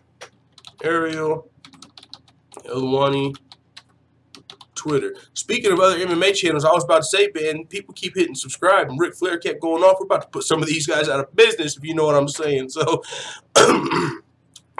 actually, I don't know if you guys are still hitting subscribe because, you know, it was pretty fun of that thing. But if you are, thank you very much. I'm just not getting notified as of now. I'll put that back on for future streams. But there's a lot more people in here than usual, which is, you know, why that was limousine flying, jet riding, son of a gun. And I just can't stop holding these alligators down. Woo! You know what I'm saying? But that's, I didn't even have that memorized before today. Thank you, guys. Someone said there's no way McGregor's 155. I know, that's hilarious. That was that put him in the game, Coach. Ariel Helwani Twitter. All right. No one. I want this fight waiting to hear. I still want the Ali Quinta fight, bro. Ali Quinta is the man for the job. No one is allowed to shoot photo or video in the courtroom except for one pool reporter. There's a plethora of video cameras outside the courtroom. I'm currently inside. Court is back in session, and they're bringing up petty crimes first, yet there's a courtroom full of people watching these people get arraigned. they're all in the courtroom, bro. And, you know, there's just other regular people, and you know, handling their petty crimes, like, you know, whatever it is at court that day. And they got a mob of reporters, and they're just like, bro, I'm just here to fucking pay a ticket. What's going on? They don't realize the champ just fucking caused madness in Brooklyn. Motherfuckers there to pay off a little petty ticket, a speeding ticket that he didn't pay. And now, what the? You got everybody with their camera, fucking people. You got the benches full, and they're starting with the petty crimes first, so they're all, like, just gotta wait there awkwardly until Conor McGregor gets called up. That's hilarious. All right, Eric Helwani said, as part of McGregor's bail package, someone said, this is not hilarious. Why are you laughing? Bro, get by. This is it. What's not funny about this? What's not funny about the thought of people, at court and 1 million reporters behind them and they don't know what the hell's going on. They're there for their petty court and you got fucking the whole wave of media, and you're like, they're doing all the petty stuff first. Conor McGregor's got to wait. The thought of that is fucking hilarious, bro. Conor McGregor's bail has been set for $50K. Sources confirm. Cian Callie's bail has been set for $25K. And that goes for his friend. Okay, so yeah, Conor McGregor's bail is set. I'm sure $50K is going to be paid if that is his bail, but they're still doing something in court, according to Eric Helwani. So that being said, let's see if the UFC has any other updates on their website, UFC.com. Ally Quinta, that's the man for the job. I wish he would have got the championship time to cut that 0.2 pounds. If he would have known, man, I think there needs to be some sort of exception. Bruce Buffer announced him in the court. That's fucking hilarious, too. If you don't have a sense of humor, get the fuck out of here, dog. The fuck? This is, hey, check the about on my channel. It's talking about this is all comedy and satire. This isn't a fucking shame on, this isn't that channel, bro. We're just over here joking around. We're just fans of this shit. Let's fucking go. Not funny. I see you. Not funny. You're not funny. Whoever thinks this is not funny is just not a funny person. You don't have a sense of humor. Knock, knock. Who's there? Banana. Banana who? Orange, you're glad I didn't say orange. I bet that was funny to you. Fuck out of here. What the fuck? Let's see what's going on. Let's see if Ally Quinta's got the call yet. Statement on UFC 223 fight card. We've already read these two. UFC Unfiltered. There's a new UFC Unfiltered episode with Dana White, which was probably recorded Wednesday, which was before, really, I think that was probably before the bus attack, because that was yesterday. Magomed Post stepping in on the card. Schedule still has Max Holloway on it. So let's check Ally Quinta's schedule or some shit. Bye, Felicia. That's what I'm saying. Fuck out of here. Bye, Felicia. Let's check out Ally Quinta's Twitter. See if he's got the call yet. Ally Quinta Twitter. Ally Quinta Twitter. See what I did there? Alright, let's see. Okay, if Showtime Pettis fight is not happening and they won't allow Paul Felder because of rankings, let's do Ally Quinta. Yeah, that's what I'm saying. Let me retweet that shit. The fuck? That's what I'm saying. Damon Martin said, I don't think so because he weighed in at 155.2. It sounds like the commission won't let him weigh in again. Even if he's not weighing in, he should be able to fight. There's no way this fight should be canceled because these guys weigh 155.2. Yeah, he might not be able to fight for the belt, Ally Quinta, but let this man fight. You know what I'm saying? And I think they should let him try and make the .2. They said that he had on his draws. That was the .2. The fuck? We can't control these circumstances. There's got to be some exemptions, some strings the UFC can pull because of the madness. I'm just saying, Ally Quinta's got to get the fight.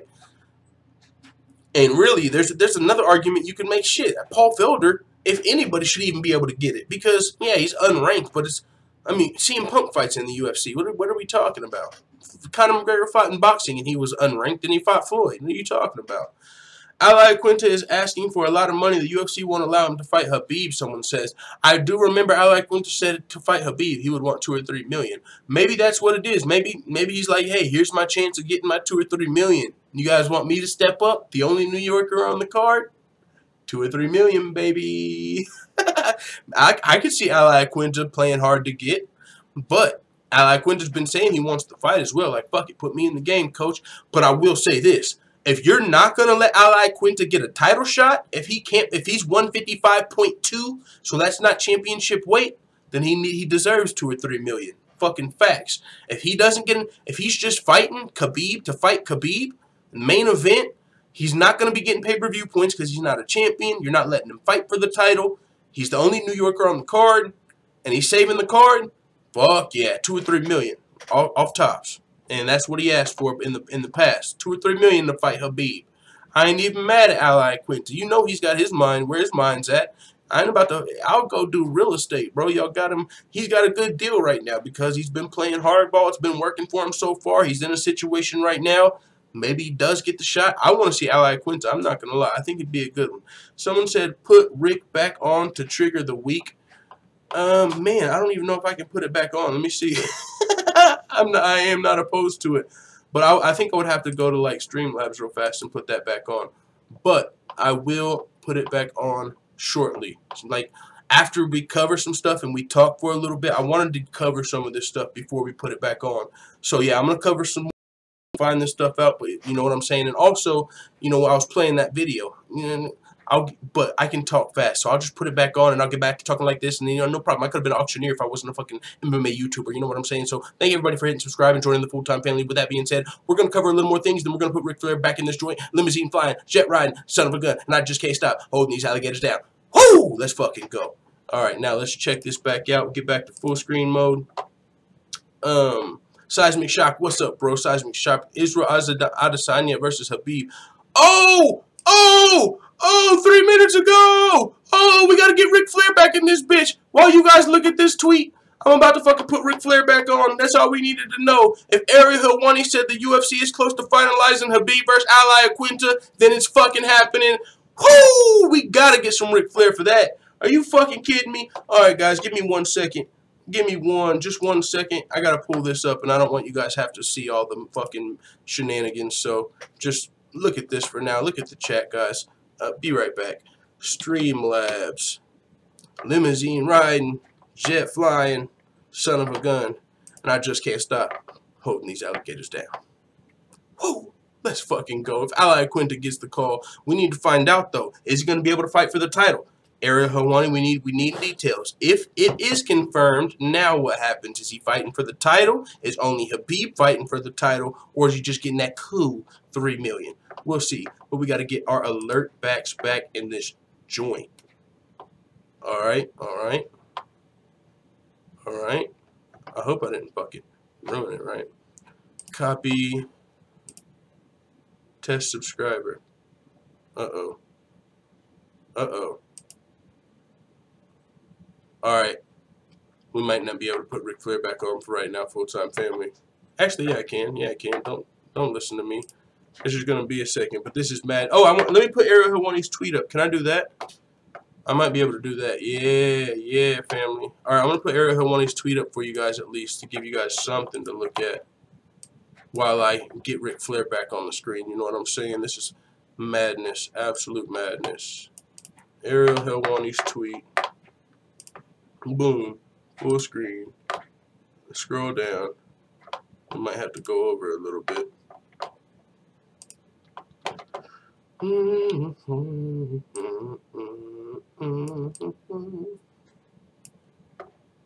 Let's see.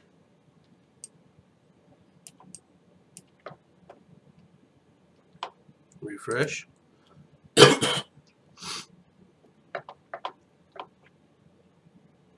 We're here. All right, full-time family, bear with me. There'll be a little bit of silence on my part while I get Ric Flair back on the screen because, you know what I'm saying, now we've got the news we've been waiting for. Al Iaquinta's looking like he's going to be replacing Max Holloway. Max Holloway, we woke up and found out, was pulled out of UFC 224. Holy flying flipping flapjacks. The fucking real estate agent to the people is looking like he's saving the day. The lone New Yorker on the card. This fucking doesn't get any more unrealistic, brother. Starting from the Tony Ferguson sunglasses tripping on a goddamn cord in a card. Holy flying flipping flapjacks. This is all insane. I gotta get Ric Flair back in this bitch. So you guys, this is the latest. I'm gonna get this up. Alright, bear with me. And if the stream cuts out for whatever reason, if we hit a lag spike, don't worry, I'll be right back. Thank everybody for coming through, chilling with me on this stream. It's a fucking beautiful day. Thank everybody for hitting subscribe, man. Hey, Susarate. We didn't get to hear fucking Ric Flair, but still, thanks for joining the full-time family. Also, the Violent Saint, Evan, Veen His. Thank you all. You guys are fucking awesome, and we love you guys. Thanks for joining the full-time family. Now, we got to get Ric Flair back in this joint, if you know what I'm talking about. Alright, where we at? Alright, we're working.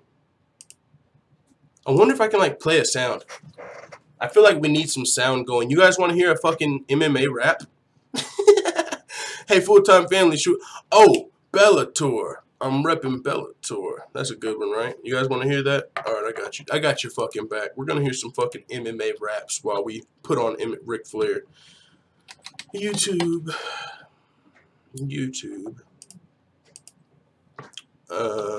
Let's see. Dana White versus Scott Coker battle rap.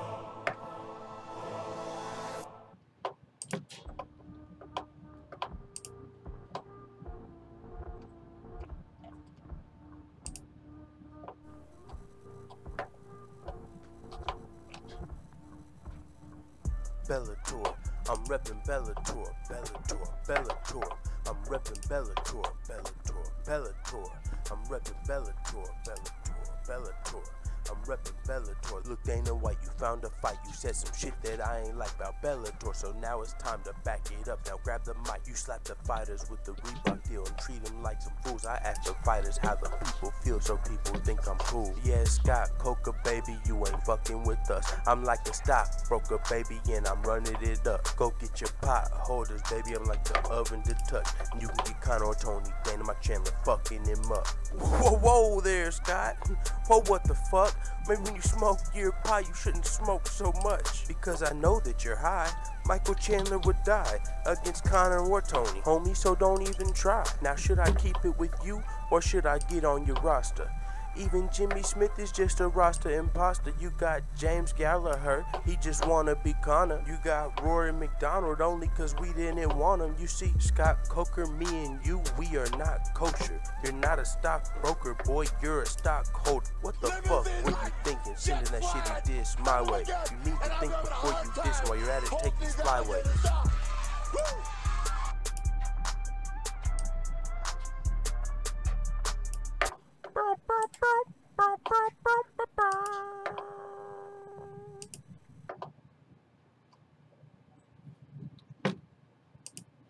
Limousine riding, jet flying, son of a gun, and I'm having a hard time holding these alligators down. If you don't like Ric Flair. Jet flying, son of a gun, and I'm having a hard time holding these alligators down. Thank you very much, Nicholas. Ally Quinta is saving the day. I hope he gets to fight for the title. Yo, we all know if in order to beat Khabib, you gotta sleep Khabib. And Ally Quinta has slept 4 out of 5 of his last opponents. Are you kidding me? This is better than the Max Holloway fight. Max Holloway was a featherweight. Max Holloway was injured. Max Holloway was Khabib food. Ally Quinta's had a training camp. Ally Quinta's from New York. Ally Quinta sleeps dudes. This is the fucking best fight we could have fucking seen. Ally Quinta versus Khabib. Let's fucking go! Alright, with that being said, I cannot wait for this fight, bro. But Ally Quinta might not be fighting for the title. Either way, what if Ally Quinta wins, bro? And Khabib, who's the champion? Is it Tony Ferguson, the undisputed? El Kukui? Yo, hey, El Kukui. Hey, I'm going to have to fucking get that El Kukui dance back up here, bro. I'm just saying El Kukui might be the fucking real deal. Now, I'm going to try and get this alert box on the other one as well. Let's see, Control C. Can I just copy this? All right, copy. Alright, we're back up, and like I said, if it does that again, we'll just be right back. It's just a lag issue, lag spike. It doesn't happen that often. But either way, back to the Ariel Helwani also has an upgrade on an update on McGregor. But first, I have to add something over here. This is what he has to see. You can see over here. As for McGregor, I'm told the delay is paperwork, and to approve a lone pool video camera to enter the courtroom. He's sitting in the back. We just can't see him. Jet flying, son of a gun, and I'm having a hard time holding these alligators down. Woo! Thank you very much for hitting subscribe, joining the full-time family. As for McGregor, I'm told the delay is paperwork and to approve the lone pool video camera to enter the courtroom. He's sitting in the back. We just can't see him. So it's like they're waiting to get like a camera in there. They want to at least make sure to get this on footage. Like this is millions of, you know, if the UFC's losing money, we got to at least get one camera in the courtroom to get this $1 million footage of Conor McGregor after the madness. They said a cop told me that Mike Tyson was in this very courtroom a few years ago, and there is way more people here for McGregor. Yo, that's pretty fucking interesting. That's pretty interesting, not gonna lie.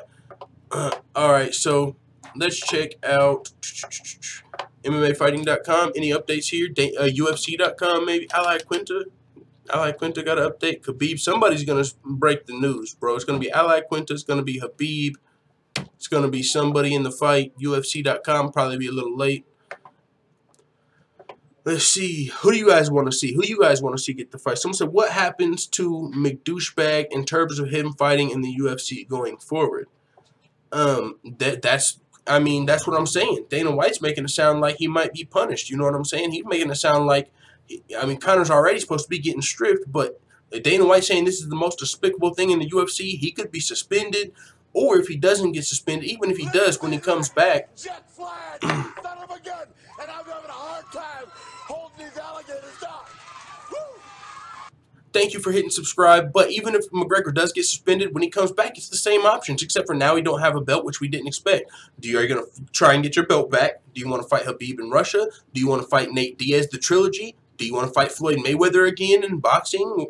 Probably not the UFC now. Floyd Mayweather was talking about coming to the UFC, but if he can't fight McGregor, who's he really going to fight? And McGregor's probably not going to be fighting anytime soon, especially now with the, the way him and the UFC are kind of at it. So maybe Conor McGregor makes some crazy comeback story, but as far as who it's going to be against, it's probably still the same options. GSP maybe in a brand new weight class, Nate Diaz or Floyd Mayweather, or maybe he wants to get his belt back. Who knows?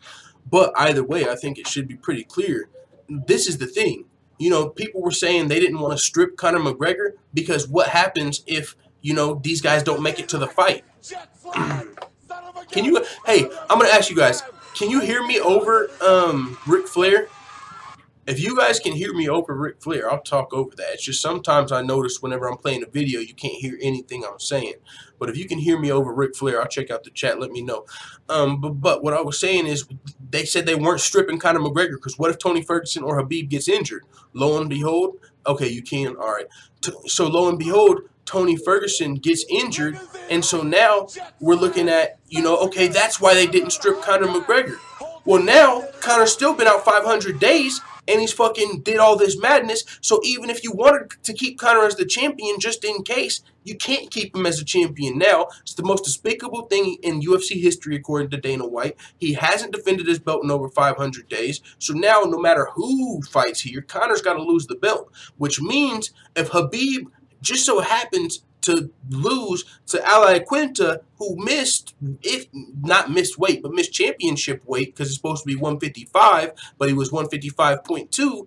Does that mean Tony Ferguson from interim champion becomes undisputed champion? But if Khabib wins, he actually probably still just becomes undisputed champion.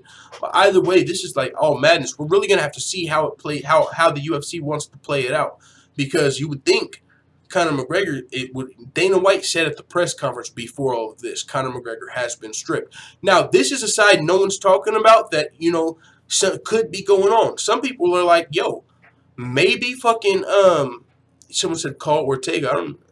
Call Ortega? Bet, give me his number. But someone said, Dana White did admit Conor McGregor wanted to fight Frankie Edgar on short notice. Some people are saying, what if the UFC's not letting Conor fight because they're trying to get him into some better deal? We know Conor and the UFC have been in contract negotiations. What if, Conor wanted to fight Frankie, but they're not letting him? Conor wanted to fight, Khabib. He said stay ready. People were talking about, I thought Conor was ready. Well, he's staying ready, right? Why ain't he stepping in versus Khabib? Some people, and Dana White said he didn't even get offered the fight. That's not the right amount of time to promote a McGregor fight and yada, yada, yada. But what if low-key behind the scenes, Conor McGregor's been wanting to fight, but contract, that's what some people are saying, like on top of everything. Now, I don't give much credence to that, but it is something to be said for Conor McGregor, trying to take these, talking about staying ready, wanting to fight Frankie Edgar, talking about fighting on short notice as far as stay ready is concerned. And he's got a lot of animosity, and some people say it might be he's all jacked up on Mountain Dew. I don't fucking know. Maybe he is. There's a lot, man, going on here. So all I know is UFC 223 is tomorrow. All of that stuff has got to play out. But UFC 223 is still tomorrow. There's still a lot of great fights tomorrow. Joanna versus Rose. If Ally Quinta steps up, does that mean You know, we need to see. No, okay, so if Al Iaquinta, that means he would be getting removed from his fight with Paul Felder. Does Paul Felder now lose an opportunity, or do you just plug him in with Pettis? I would like to see Felder versus Pettis. That'd be a good ass fight. So yeah, someone said Al Iaquinta's gonna win. I'm gonna see what you guys got to say real fast. Let's fuck with the chat, man. I know there's been so much to cover. I ain't really had too much of an opportunity for that. You guys can hear me over that, so we're still good. So honestly, I thought you guys couldn't hear me over that. That's why I was stopping. Man, this chat's fucking going crazy. 655 people watching, all-time high, new record. All right, guys, let's check it out. I see my boy Stamina MC in here. Man, it's almost too hard to read the damn chat. Yeah, we might just have to cover this. The chat's going crazy. Is this too much of a clusterfuck to be scripted? That's what, bro. That's what I'm saying. The WWE is jealous right now, bro. Holy fuck! I mean, it started. I seen people starting to say, "Man, this looks scripted." Back whenever, like, because it was like Max Holloway predicted, like he fucking. What did he say? Yo, if one of those guys can't make it to the fight, I'll step in, baby. The best is blessed. In order to be the best, you got to beat the best. But that's no, literally, these guys were scheduled to fight 3 times in the past. Like, there's no fucking way this can be scripted. Think about this. They were scheduled to fight 4 times, 3 times in the past. We seen Khabib in trouble multiple times versus Lando Venata, versus Kevin Lee. You know what I'm saying? Any times Tony Ferguson could have lost that fight, he wouldn't be fighting Khabib. It wouldn't be scheduled for the 4th time. You know how many fucking real life things have to happen for this to get to this point?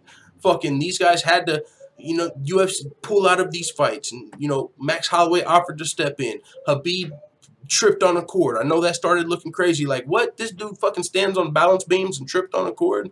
Hey, he was wearing the sunglasses. Shit happens. And then, you know, some people were like, what's going on? But now, bro, there's so much madness and buffoonery going on. This is insane.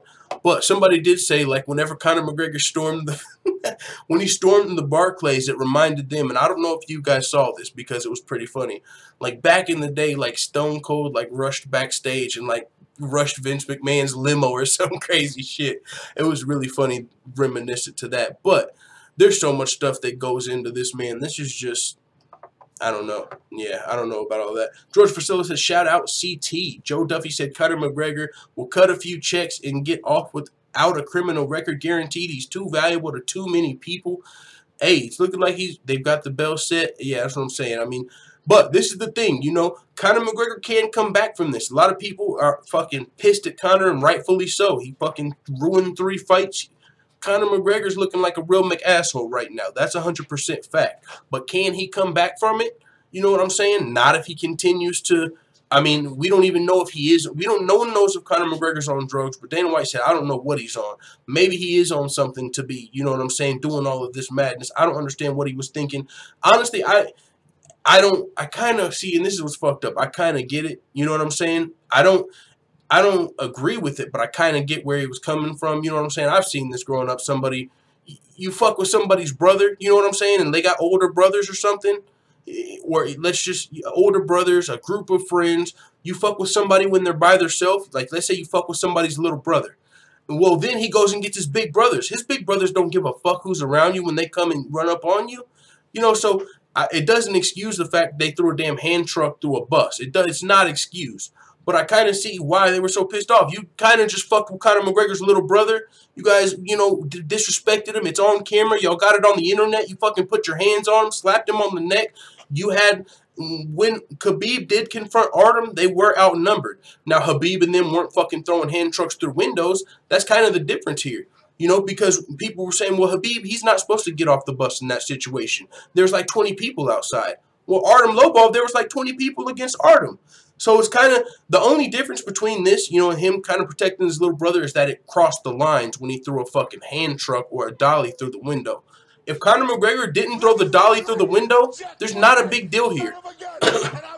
Whenever I first saw what was going on, all we seen was somebody try and throw a trash can, and they picked up that partition, and there wasn't even no windows broken yet. No one threw a damn dolly. It really was looking like some Vince McMahon, Stone Cold, like, you know, the security stopped them from throwing the trash cans. You know, they really didn't get to throw nothing. But when the dolly, it just crossed the lines here. That's all that happened. Like, I understood where Conor McGregor was coming from. I even predicted. I was like, yo, if Conor McGregor touches down now, after what they just did to Artem, they just like slapped Artem. They didn't like slap him in the face like Stockton slapped him. No. But they did put their hands on Artem Lobov in that hallway, and he was kind of outnumbered.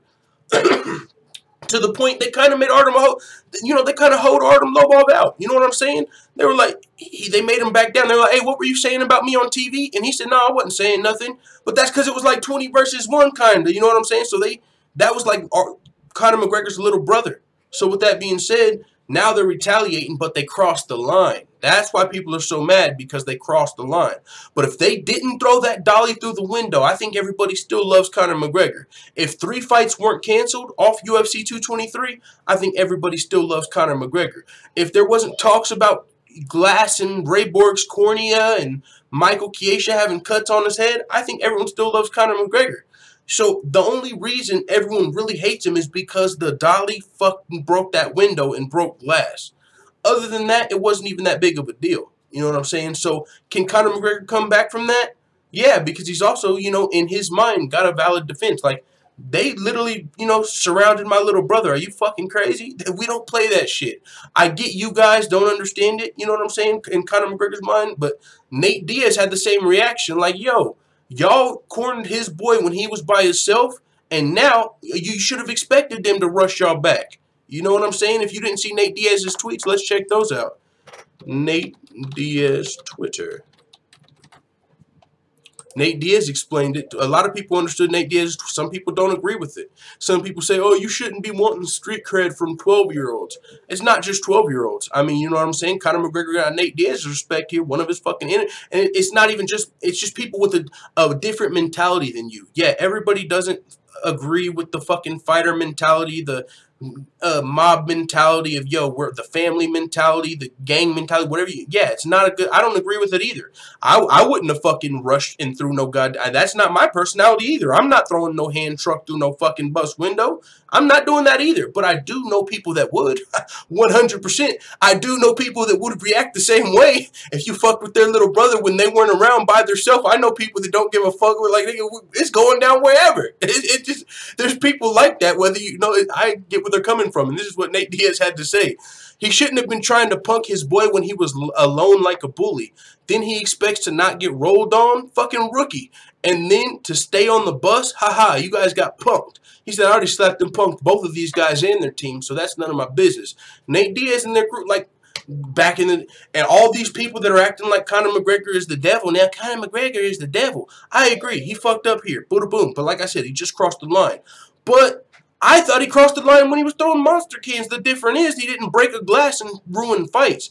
You guys don't remember when Conor McGregor got into it with Nate Diaz's team? They were throwing water bottles back and forth. Conor McGregor picked up a Monster Energy can. That's crossing the line. Monster Energy cans, if they've got Monster Energy in them, are motherfucking heavy. If you throw that Monster Energy can with some muscle across the room and it hits someone in the head, that's fucking serious. If Conor McGregor would have done that, people would have probably been saying the exact same thing back then. Oh my God, Conor McGregor, I can't believe he fucking threw a monster can and crushed some poor little fucker's head. You know what I'm saying? The difference is it didn't connect. Now, allegedly, someone said they got hit with the monster can, but what I'm saying is it clearly wasn't as serious as getting fights canceled and cornea scratched. So we've seen Conor McGregor almost cross the line when it comes to crew versus crew before. And even on that card, there was some teammate versus teammate shit. Nate Diaz's teammate Chris Avila was on that card. They had some shit. And I think he was fighting Artem Lobov. Artem Lobov has been rolling with Conor from the motherfucking beginning, dog. You know what I'm saying? So I get it. The line was crossed because the dolly got thrown, but it's not like it's something new from Conor's. The only difference here is he got arrested and broke windows and injured other fighters. That's where he fucked up. But he could have, what if when he threw that Monster Energy can, it hit another fighter? Fight would have got canceled. And we would have been having the same conversation back then. The difference is, he actually, the damage done. But yeah, so I get it, the people who fucking say, oh, Nate Diaz and Conor shouldn't be worried about street cred. And I don't think Conor was doing it for street cred. I think he was doing it because he was pissed off his little brother. And I think Conor McGregor looks at Artem like his little brother. You know what I'm saying? Maybe even his big brother, because Artem might be older than Conor. He might look at him like his big brother. Like, y'all ain't about to just jump my big brother when I'm gone, and now we're all here. And I've actually had a personal experience with that. Some of you guys know. But, like I said, I'm not Conor McGregor and the motherfucking Sons of Anarchy. I'm not Conor McTaylor, or I might have been swarming some shit with hand trucks. But that's just not me, so I don't agree with it. But I do get it. Either way, let's see if 11 new tweets from Ariel Helwani. We got some good news, ladies and gentlemen. Let's fucking roll. Holy smokes. As far as McGregor, I'm told the delay is paperwork. Okay, that's not 11 new tweets, fucking Twitter. Stop lying. McGregor's lawyer's now talking to the judge about the camera issue. You know Conor McGregor wants this on film. Ariel Helwani is all but signed, sources confirm. Agreed would be 5 rounds, would be main event. Is it still main event? Well, maybe it's... Okay, let's see. Reminder. Yesterday, Iaquinta showed up with no signage waiting for him. What a difference a day makes. Let's see. There it is, Raging Al. I have the best sign out of everybody. I agree. But really, where is your real sign? The printer. Look, y'all. Oh, that's hilarious, bro. Raging Al. That's his sign. They didn't even have this guy a sign, and now he's about to be hopping in the main event. But if he can't fight for the title, the question is, should they still be the main event over Rose and not Carolina, over Rose and Joanna? Is it a title fight? Well, Khabib's probably still able to fight for the title, and they go by weight classes. But if they weren't fighting for the title, that would bump them to the main event. Printed 2 Anthony Pettis signs. You're kidding. They must like him a lot more than they like me. This didn't really happen. This really happened. What do you think? What is this? You know, what's the symbolism here? Big conspiracy. You feel like there's more to it? Came down from the top. Don't give Al a sign. Do you really think that? No. I kind of think that. Hey, I don't think so. I want to know who drew the fucking sign. Is that Raging Al? Could you imagine Raging Al, like, how getting him? I ain't got no sign. Like, give me a piece of paper and a pen, dude. Just scratching that shit in there. I think everything's all right now. You don't have a sign. How is this possible? I don't mean to belabor the point, but they came up to me and they pulled me aside and they were like, they gave me a sincere apology and they said, we're rushing to the printer right now. We're going to try to get it done in time. If not, I said, you know what? Don't worry about it. I bring my own freaking sign. And you made this? Yeah. Way better. I think it's way better. This is you, man of the people. So from now on, I fight. I don't want no freaking sign. I'm going to keep this forever. DIY. That's it. Did it myself. There it is. Real estate agent to the people. Iaquinta might be saving the day. The lone New Yorker on the Brooklyn card. Oh my God, bro. If we would have started this fucking Wednesday. April Fool's is, bro. This all started the day before April Fool's. It is now April 6th. Every single day since April 1st has been crazy news. Fucking, because you know when it started because the April Fool's joke. You know what I'm saying? Fucking April Fool's joke. We dropped the April Fool's joke. Tony Ferguson's been injured. He injured his leg. It's a joke. Everybody's like, wow, this was a great joke because, like, I reeled you in. Like, oh, I can't. The third time. And there were so many facts that go to it. Like, yo, Tony Ferguson, like, was kicking poles. Like, everyone knew he was kicking poles already. So it only made sense to crack a joke. We wake up and the fucking joke's a reality.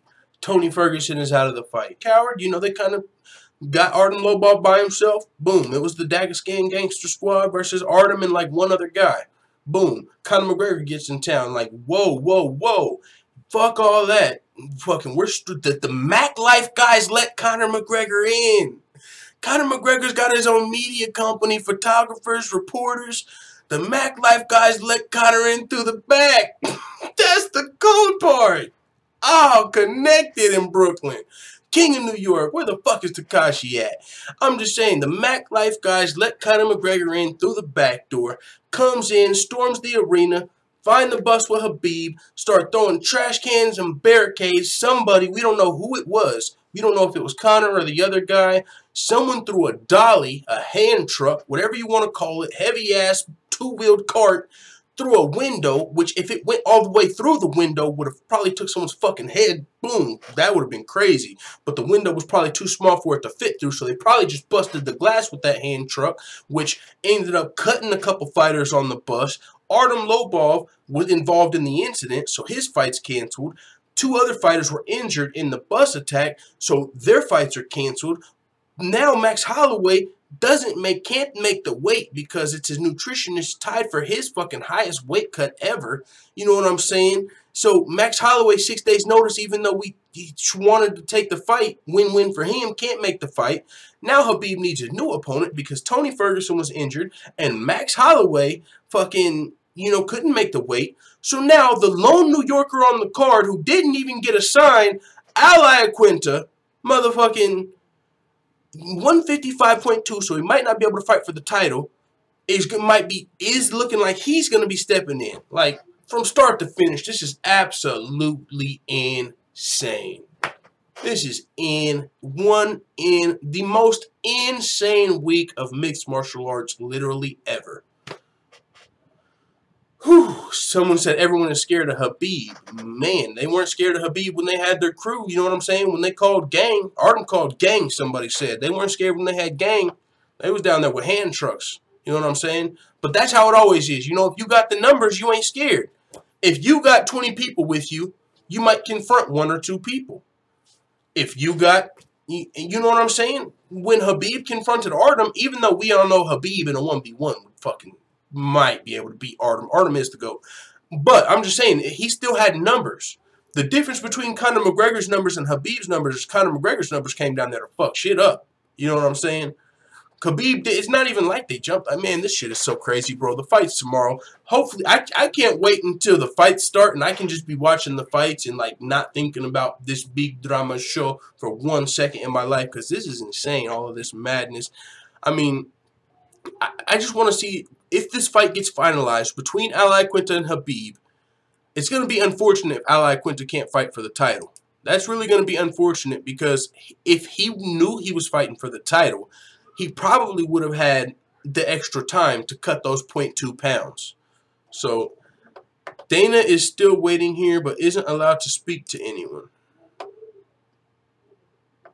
Dylan Dennis paid for McGregor's 50K bail, I'm told. The story gets better.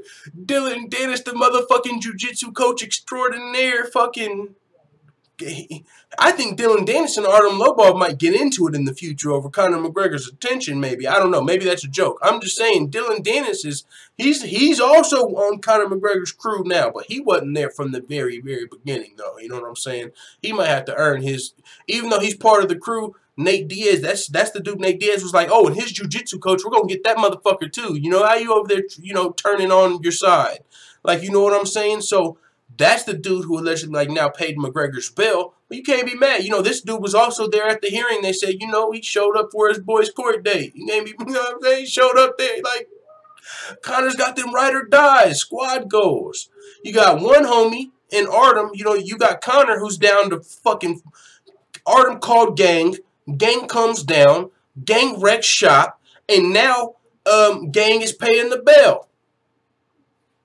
I'm just saying. Squad goals or not?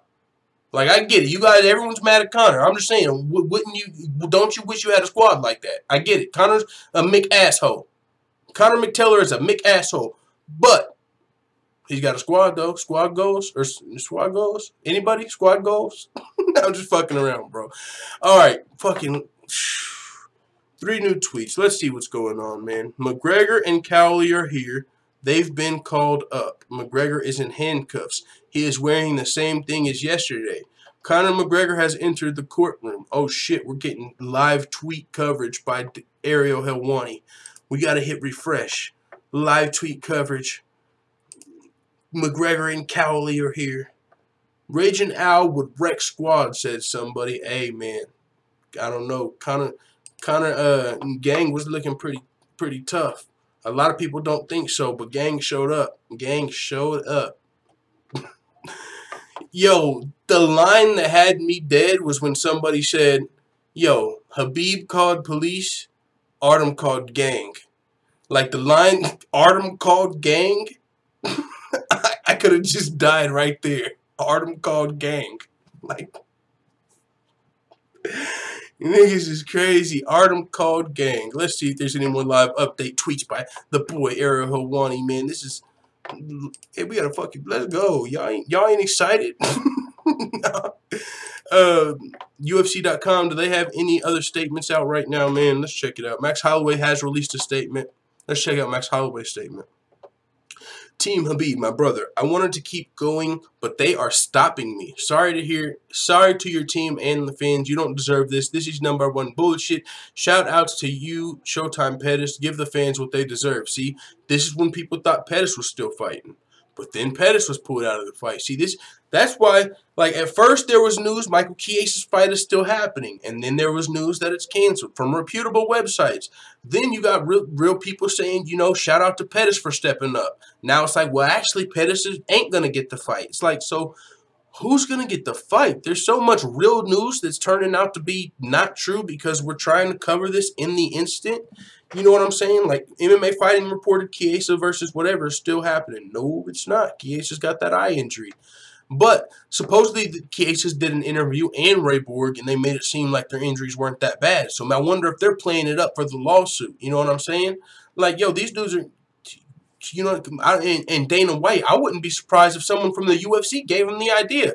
Dana White's pissed off at Conor McGregor. You know what I'm saying? It's like, hey, no, I tell you guys what. Yeah, you guys can fight. I get it. You know, you're warriors. You're tough. You guys are tough guys. You know, it's just a little scratch. You still want to fight.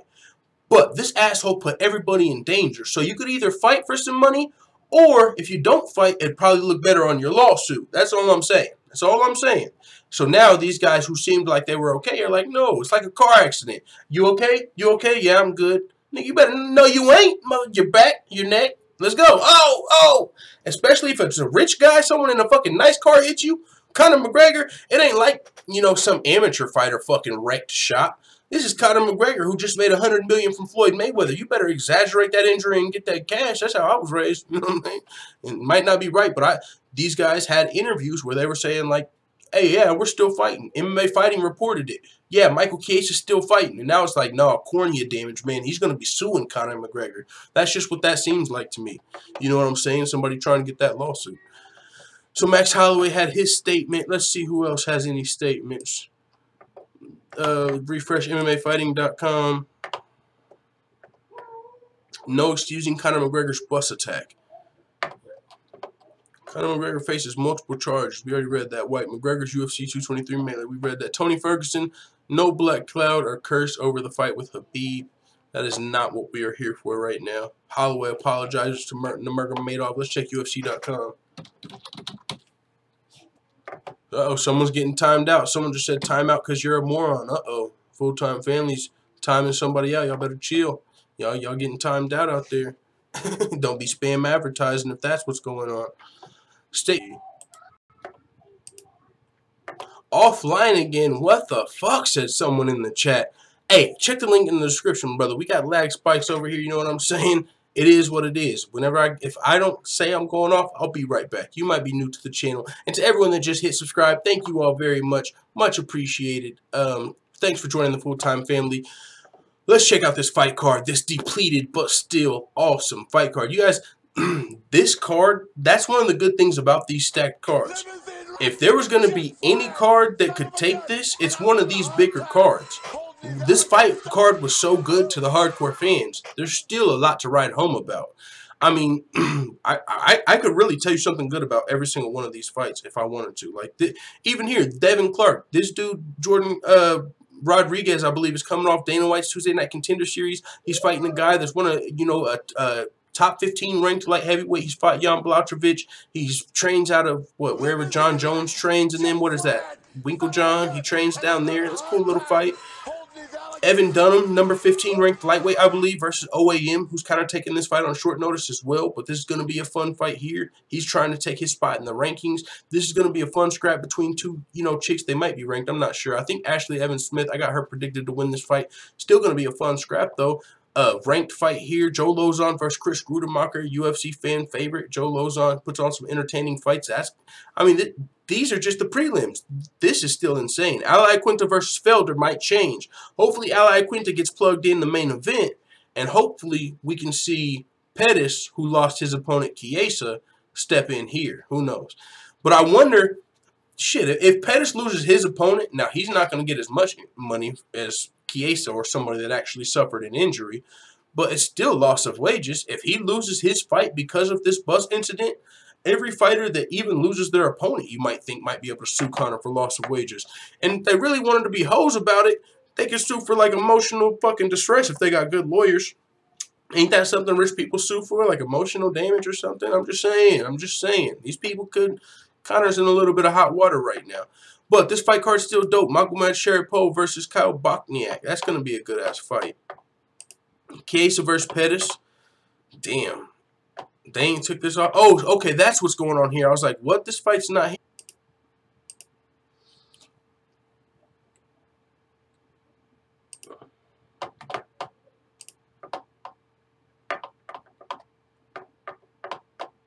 Let's see, we back up yet? Nope.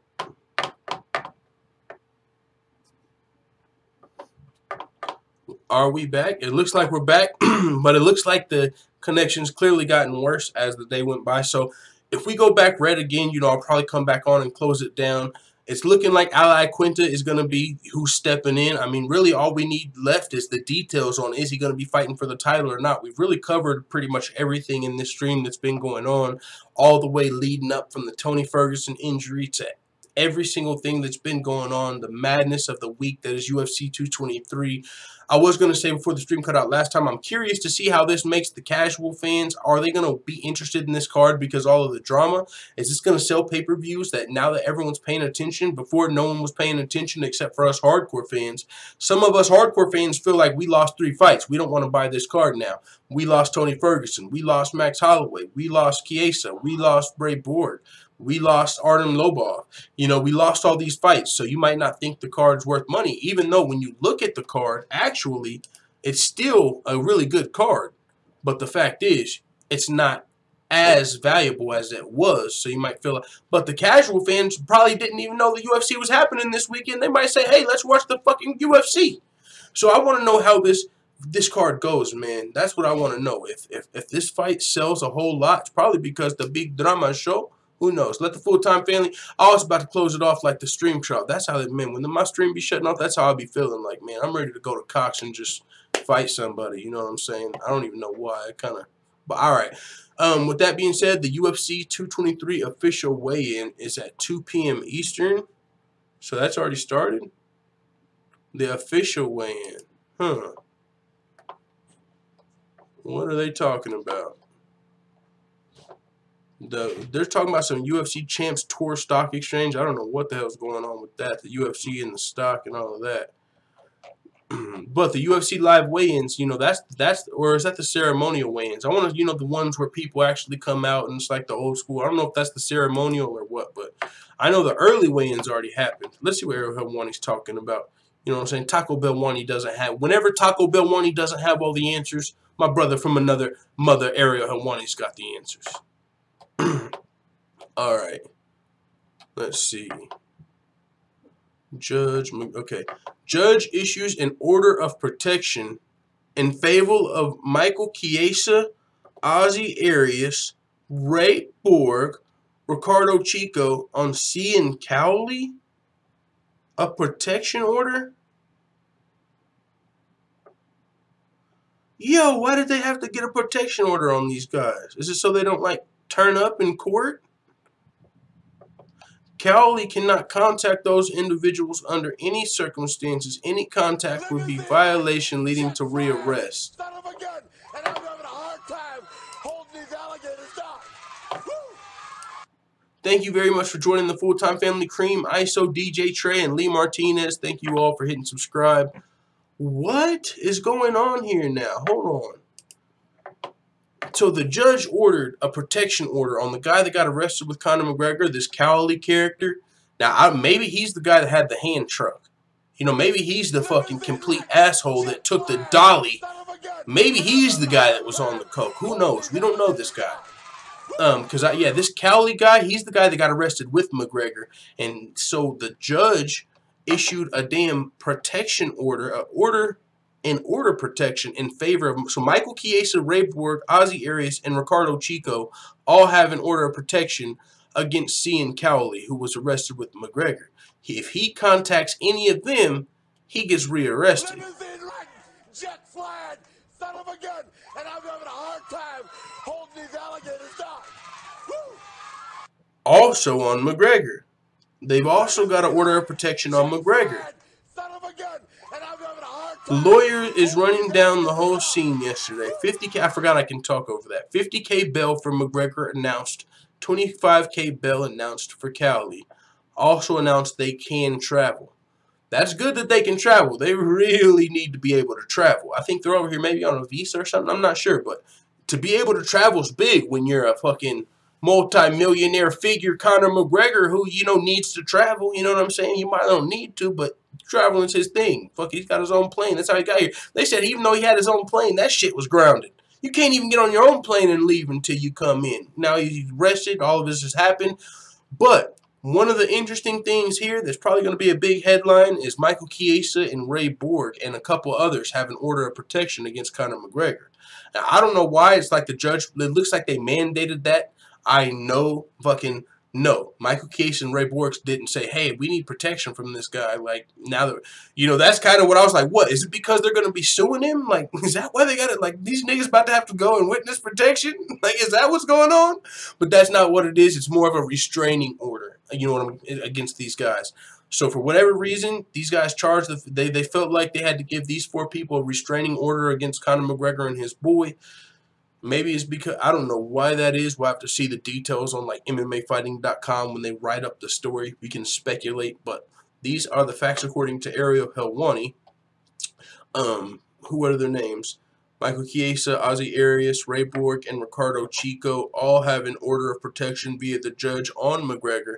Any contact leads to rearrest. So whenever he says an order of protection, that means restraining order. So all of these people who were part of this had to get restraining orders on them. I don't know if they had to. I'm assuming they had to. Like, you know, I'm assuming their team said, yo, if you guys plan on suing him, it's going to look better if you get a restraining order. You know what I'm saying?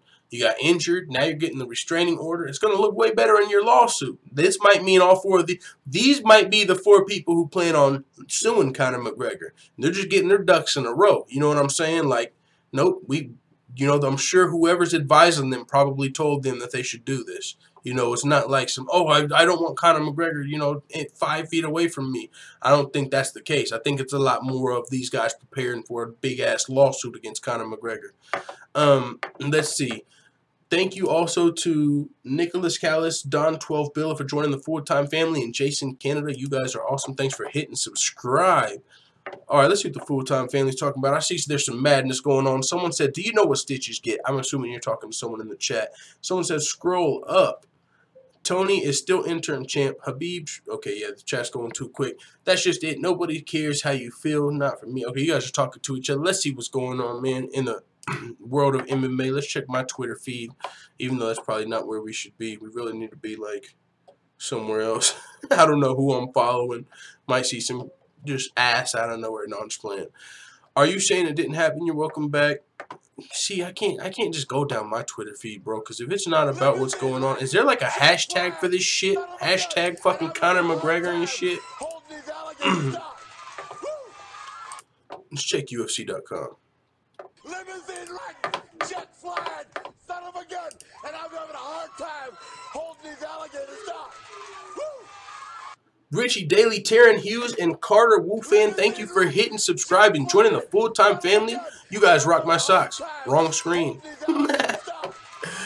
Let's see. Phenomenal Eunice Championship window. Rose Namajunas talks to Megan O'Leary. Thank you for hitting subscribe, everybody. You guys are awesome. They said stitches get stitches. Oh, they're talking about Chiesa. Hey, Michael, bro. Stitches, this is the thing about this. Stitches only get stitches if you're about that life. If you're not somebody that subscribes to being a gangster, Michael Chiesa doesn't give a fuck about gangster street code. You know what I'm saying? He's not out here acting like he's a fucking mobster. If Michael Chiesa can get a lawsuit from this jackass for fucking throwing a hand truck and shattering, you know what I'm saying? This is a fighter. It's you know what I'm saying? This is somebody, Michael Chiesa, who's fighting for a fucking living. He's going through sparring camps, getting punched in the mouth and joints cranked and slammed on mats, and you know what I'm saying? having to go through the politics of being in the UFC to climb up and eventually become champion. But oh wait, Conor's been champ for 500 fucking days, and now this guy who's not defending his belt and he's healthy, he'd rather come in here and defend his boy Artem instead of his title with the fucking hand truck. Someone's got a hand truck and shattered a window right behind my damn head. I'm trying to get a lawsuit. I'm not fucking snitching on you. I'm trying to get paid, my brother. And if you don't care about the fucking street code, dude, I'm doing the same shit. You can call me what the fuck you want. If I get hit, I don't claim to be like Nate Diaz. Nate Diaz probably wouldn't, you know, press charges. Nate Diaz probably would go, you know, snitches get stitches. Nate Diaz is somebody that goes, you know, looks like by the street code. Like, no, you can't press charges. Me? Fucking Michael Chiesa? I'm getting paid. Fuck you talking about? I don't give a fuck what you go. I lose some street cred because I'm fucking pressing charges. Well, guess what? I need an order of protection before we get out of here. You know what I'm saying? On Conor McGregor, my lawyer told me if I get one, I'm more likely to get paid. So, I mean, there was, you know what I'm saying? It just makes more sense. You know what I'm saying? To press charges. Unless you're one of those guys that's like, oh man, stitches get stitches. It's different when it's somebody that's not a fucking gangster. You know what I'm saying? It's just a whole different story. If you don't live by the street code, you don't got to worry about stitches getting stitches. You know, if some old lady sees a fucking crime, if some old lady sees her son getting robbed, she's going to tell the police, my son got robbed by that guy. That doesn't mean she gets stitches because she's some old lady that, you know, that's working to help her son get justice. It's a difference. Leave the old lady alone, brother. You know what I'm saying? Let's see. Statement on UFC 223 fight card. I wonder if they update these things. We already read this. I don't think it's updated. This is just the one saying Chiesa and Pettis and Moreno and Borg and Lobov and Cesaris are off. Somebody said, old lady better not tell. The fuck out of here. I can eat a cack. Bro, Ray Borg doesn't care. I'm sure if you can get a check for $3 million, any of you right now that say stitches get stitches, that think Michael Chiesa is bad for pressing charges, whatever the fuck. Let's say Floyd Mayweather in his fucking Rolls Royce Bentley, all gold, wrecks into you and hurts your leg, and he actually hurts your leg. He's in a gold fucking Bentley, and he wrecks into you. Are you pressing charges to get paid, or are you not going to say snitches get stitches? Like, are you just going to fucking hobble off like, it's all good, Floyd? Fucking drive your Benz off and... Fuck, no. Fuck. Someone said, Arrow just tweeted again, we are live on the scene. Let's go fucking to my fucking twins tweet. My twin. Taco Bell Wani and Ariel Helwani. You know, Ariel Helwani doesn't know this yet, but we're like twins. UFC just officially announced Khabib versus Winner tomorrow night, and all the steps for the belt. It's a done deal. Oh shit, son! We got Iaquinta versus Khabib. UFC 223. The lone New Yorker, the realest agent to the people, stepping up. Fucking didn't have a sign. He had to draw his own sign. Raging. Ow. Raging don't run with your name. Why don't you try the ninja? Yo, let's fucking go. I could cry. There's so much drama, UFC drama in my head. I could cry right now. Like, I could cry. What the fuck? Oh, you guys, this has been exhausting as a fucking, let me tell you, as an MMA YouTuber, if that's a thing, this has been exhausting. This is just, as an MMA fan, I'm sure you guys are exhausted just from trying to keep track of this. Like, it's exhausting just trying to keep up with this madness. Like, what? Without question, the craziest 5 days in UFC history, and there's still tomorrow. We've still got to get to the fights, guys. We've still got to see the fights. There could be a fight of the year tomorrow. There could be a knockout of the year tomorrow. There could be a submission of the year tomorrow. There could be a... We still got to get to the fights, guys. Stunning turn of events. This week is a movie in itself. This week could be a motion picture. 100% from start to finish. In the beginning of the movie, just start telling the story about Khabib and Tony Ferguson and how they were scheduled to fight 3 times in the past. And then just start the movie from fucking April Fool's. Start the movie off at the cutscene from my joke, where I cracked the April Fool's joke that said Tony Ferguson got injured. And then now everybody wakes up, right? Picture this movie. Everyone wakes up. Yo, did you guys hear Tony Ferguson's injured? No, you dumb. That was just a joke. Full Time was just joking. He's not injured. It was April Fool's. Haha, he got you too. It's all good. No, seriously. Dana White's on ESPN. Dude, it's April 1st. Dana White's joking. You're not going to get me. Even if Dana White is on ESPN, bro, he's joking. It's not. It's not happening.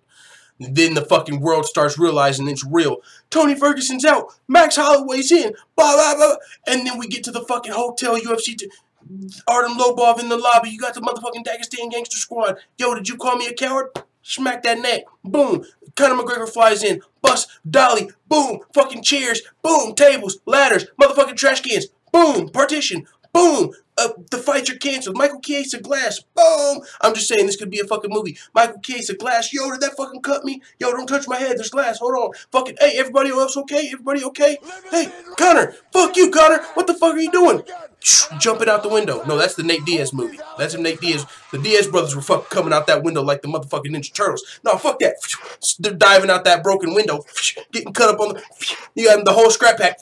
Different angles. One of the niggas going backwards. I'm just saying. All right, back to this movie, though. So, the fucking bus attack. Michael Chiesa. Glass. Ray Borg. Glass. Alright. Motherfucking, we're suing Conor. Conor's arrested. You know, hold on. We missed the part where the Mac Life guys let Conor in the back door. We missed that scene. The Mac Life, Conor hit the motherfucking Mac Life guys like, yo, we just touched down. Motherfucking Artem called gang and said that, you know, they confronted him in the lobby. Now we're here. We're coming up. What door do we need to get to?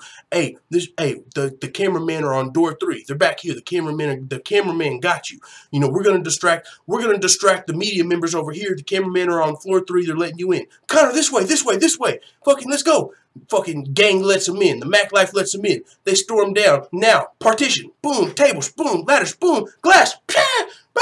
I'm just saying, glass everywhere. Fucking, the fights are canceled. Now Dana White's like, yo, this is the most despicable thing in UFC history. I can't fucking believe it. Who still supports Conor? We don't want to be in business with him. Would you? Like, fuck yeah, dog. He's got more attention now than ever. But yeah, if you don't want Conor, I'll sign him. Give me that contract. No, but still, would you? Fuck Conor McGregor. He's getting arrested. These fights are canceled. I can't believe Conor McGregor right now. Now, fucking Conor's getting arrested. Fucking fights are canceled. We can't believe it. And, oh, by the way, Conor's fucking boy, is also arrested with him. Now there's restraining orders on Conor and his boy from these fighters and these other people that might be suing Conor McGregor. Stay tuned for the next episode of the UFC, The Ultimate Fighting Circus. Will Conor McGregor be sued? What will happen at UFC 223 next week? What if I just ended the stream right here? Like, I'm just saying, bro, if we stop the episode right here, come back next week, there's no way next week's going to be as good as this. But I'm just saying, this is absolutely insane. Somebody said, what happens with Felder? I'm hoping Anthony Pettis gets plugged into the Felder fight. Anthony Pettis lost his opponent in Michael Chiesa. They're both lightweights. Maybe Anthony Pettis gets to go fight Felder now. That's what I think makes the most sense. Someone said, if I was Conor, I'd just fly back to Ireland and laugh. If I was Conor, I'd motherfucking sit there with both my belts on my shoulder, my feet kicked up during the event. Like, yeah, I just did all that crazy. Actually, I don't think Conor's probably going to even be allowed to go to the event, because I'm sure one of those 4 people that he got a restraining order against will probably be obligated at the event, which means unless he wants to break his restraining order, he probably might not even be able to go to the UFC now. But yeah, with that being said, Ariel Helwani said, this is without question the craziest 5. 3 new tweets from Ariel Helwani. It's going down. Anthony Pettis and Paul Felder are officially not fighting tomorrow. A knife in the fucking heart. Why? Which one of them turned it down? You know that's coming next. One of these guys turned it down. No, sorry, I didn't prepare for that guy. Nah, I didn't prepare for that guy. Now, I don't know who turned it down, but if you ask me to guess, if you put a gun to my head right now, or if you put a fucking dolly to my head right now. I'm just kidding. I'm just kidding. I'm just saying, if there was a fucking hand truck to my head right now and you said, yo, who do you think didn't accept the fight out of Pettis and Felder. My guess would be Pettis. That's just my guess. You know, like, yo, I didn't prepare for that. That's not who I was here for. I think Paul Felder wants to fucking fight. Paul Felder, you know what I'm saying? That's just my opinion. Anthony Pettis was training for a grappler, you know, not really a guy that's been knocking dudes out. Anthony Pettis was training for Michael Chiesa, you know, not really the right time in his career. You know, he's trying to get back on track. He might have fought Khabib, but maybe not. You know, that's another grappler. I just feel like when it comes to find out, it'll probably be like, you know, Anthony Pettis was like, yo, you know, that's not who I agreed to fight, so, you know, it is what it is. But I think Paul Felder probably won. Man, fuck. I was hoping he would have got plugged right into that card. Fuck, dog. I don't like when people say you can't script this. But as far as the UFC 223 main event story is concerned, if you've been following the Iaquinta saga for the past 2 years, I'm honestly not sure how you could have possibly scripted this. Like, I start to hate, like, even Ariel Helwani, like, weeks in a row. Like, man, you can't script this. I hate when people say you can't script this so much because it starts to make me say, like, well, yeah, you can. Like, the UFC does some crazy shit. You know what I'm saying? But we've heard, literally, you can't, it's like an overstatement. We've said you can't script this so many times. It's like, what's the opposite to that? It's like when you start saying you can't script this, it starts making you think, like, well, what can you? I don't know. But you listen to the MMA Hour. Like, whenever Tony Ferguson fell out, you can't script this. Whenever this happens, you can't script this. Like, seriously. Max Holloway stepped in, short notice, super fight. You fucking can't script that. There's so many parts that happened that you can't script. Like, it's got to be some super master fucking. And then add on now the Iaquinta fucking story, dog. You know, Iaquinta's been going back and forth. Real estate agent to the people, man. We need to look Vince McMahon's Twitter. I bet you Vince McMahon wants to scrap Dana White. Like, bro, how did you pull it off? Real life, that's better than any WWE plot we've ever fucking came up with. And this just happened. You know what I'm saying? Madness, I tell you. Absolute madness. UFC 223, which was 24 hours ago, had 13 fights on the card. Now proceeds with 9. So now 4 fights are gone because... Now 4 fights are gone. It was 3. Now it's 4 fights are canceled. So hardcore fans might not buy this pay-per-view because if you bought tickets to the fight, if you are buying the pay-per-view, you just lost 4 fights worth of money. But casual fans who didn't even give a fuck about those 4 fights in the beginning are probably like, yo, UFC's tomorrow. Did you guys hear about Conor McGregor fucking breaking windows and getting arrested and getting charged? Like, I'm curious to see if the casual fans want to buy this card now because we listened to a little bit of a clip from First Take earlier, and they were saying, like, yo, we didn't know shit about UFC 223, and now everyone's paying attention. This is a bunch of attention to an event not many casual fans were talking about. So if this card sells like 1 million pay-per-views, it'll be interesting. You know what I'm saying? Like, because that means these casual fans, the UFC's on to something. That's why they fucking bring in Brock Lesnar and CM Punk. Because the majority of people don't buy pay-per-views to see these fighters. Because if that was the case, the fact that 4 fights are canceled, 4 great fights, that would reflect in lower pay-per-view sales. But the fact that there's more drama than you could have ever fucking imagined going into this. This might reflect the pay-per-views positively. Like I told you, to some of you might not have been here in the stream earlier. My brother's a casual fan. He woke me up today saying, yo, did you hear Max Holloway's out? I'm like, what? No fucking way. Like, I got the casual fan waking me up now about the new breaking, you know, news going on in MMA. He wasn't talking about Khabib versus Ferguson. He wasn't talking about Chiesa versus Pettis. Wasn't thinking about none of those fights. They don't know that Artem's the GOAT. They weren't thinking about fucking Lowball versus Caceres. I don't know how to say it. I heard someone say Caceres. I always said Caceres. But the casual fans, 4 fights who? You said who's off the card? McGregor did what though?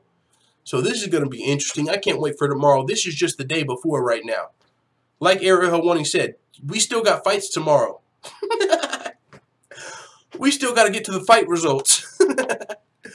We got like 7 different fucking storylines playing off. Iaquinta versus the UFC. Khabib versus Artem. Conor versus the UFC. Conor versus the police. These guys suing Conor now.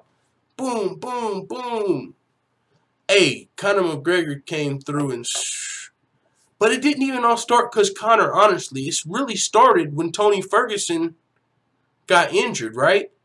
But the thing is, the Artem Khabib hotel lobby incident didn't have anything to do with Tony Ferguson, Max Holloway.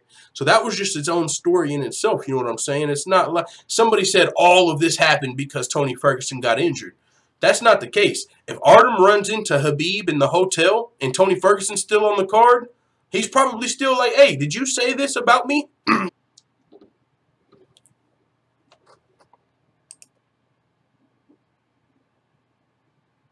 Check it out now.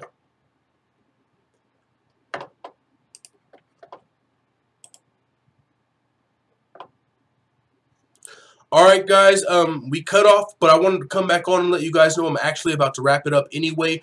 Now we got the results. We covered it live. All the madness. Holloway's out. Now Iaquinta's in, of all people, not Pettis, not, you know, and now we got Iaquinta in the main event. So I'm going to shut off the live stream and I'm going to start covering this back through videos, announce that Iaquinta's in and what all of that means. I'm going to figure that out. So thank you guys for coming through and chilling through the live stream. With that being said, before the next lag spike, let the full-time family know what you think about the madness in the comments. Whew, if you're listening to this on the replay, I'm surprised because we've been here for a while. But thank you guys all for listening. Thank you all for coming through. Back to the grind. I'm about to just start doing videos, just not live. So thank you guys for coming through the live. I'm out. Goodbye. Taco Bell Wani, your boy.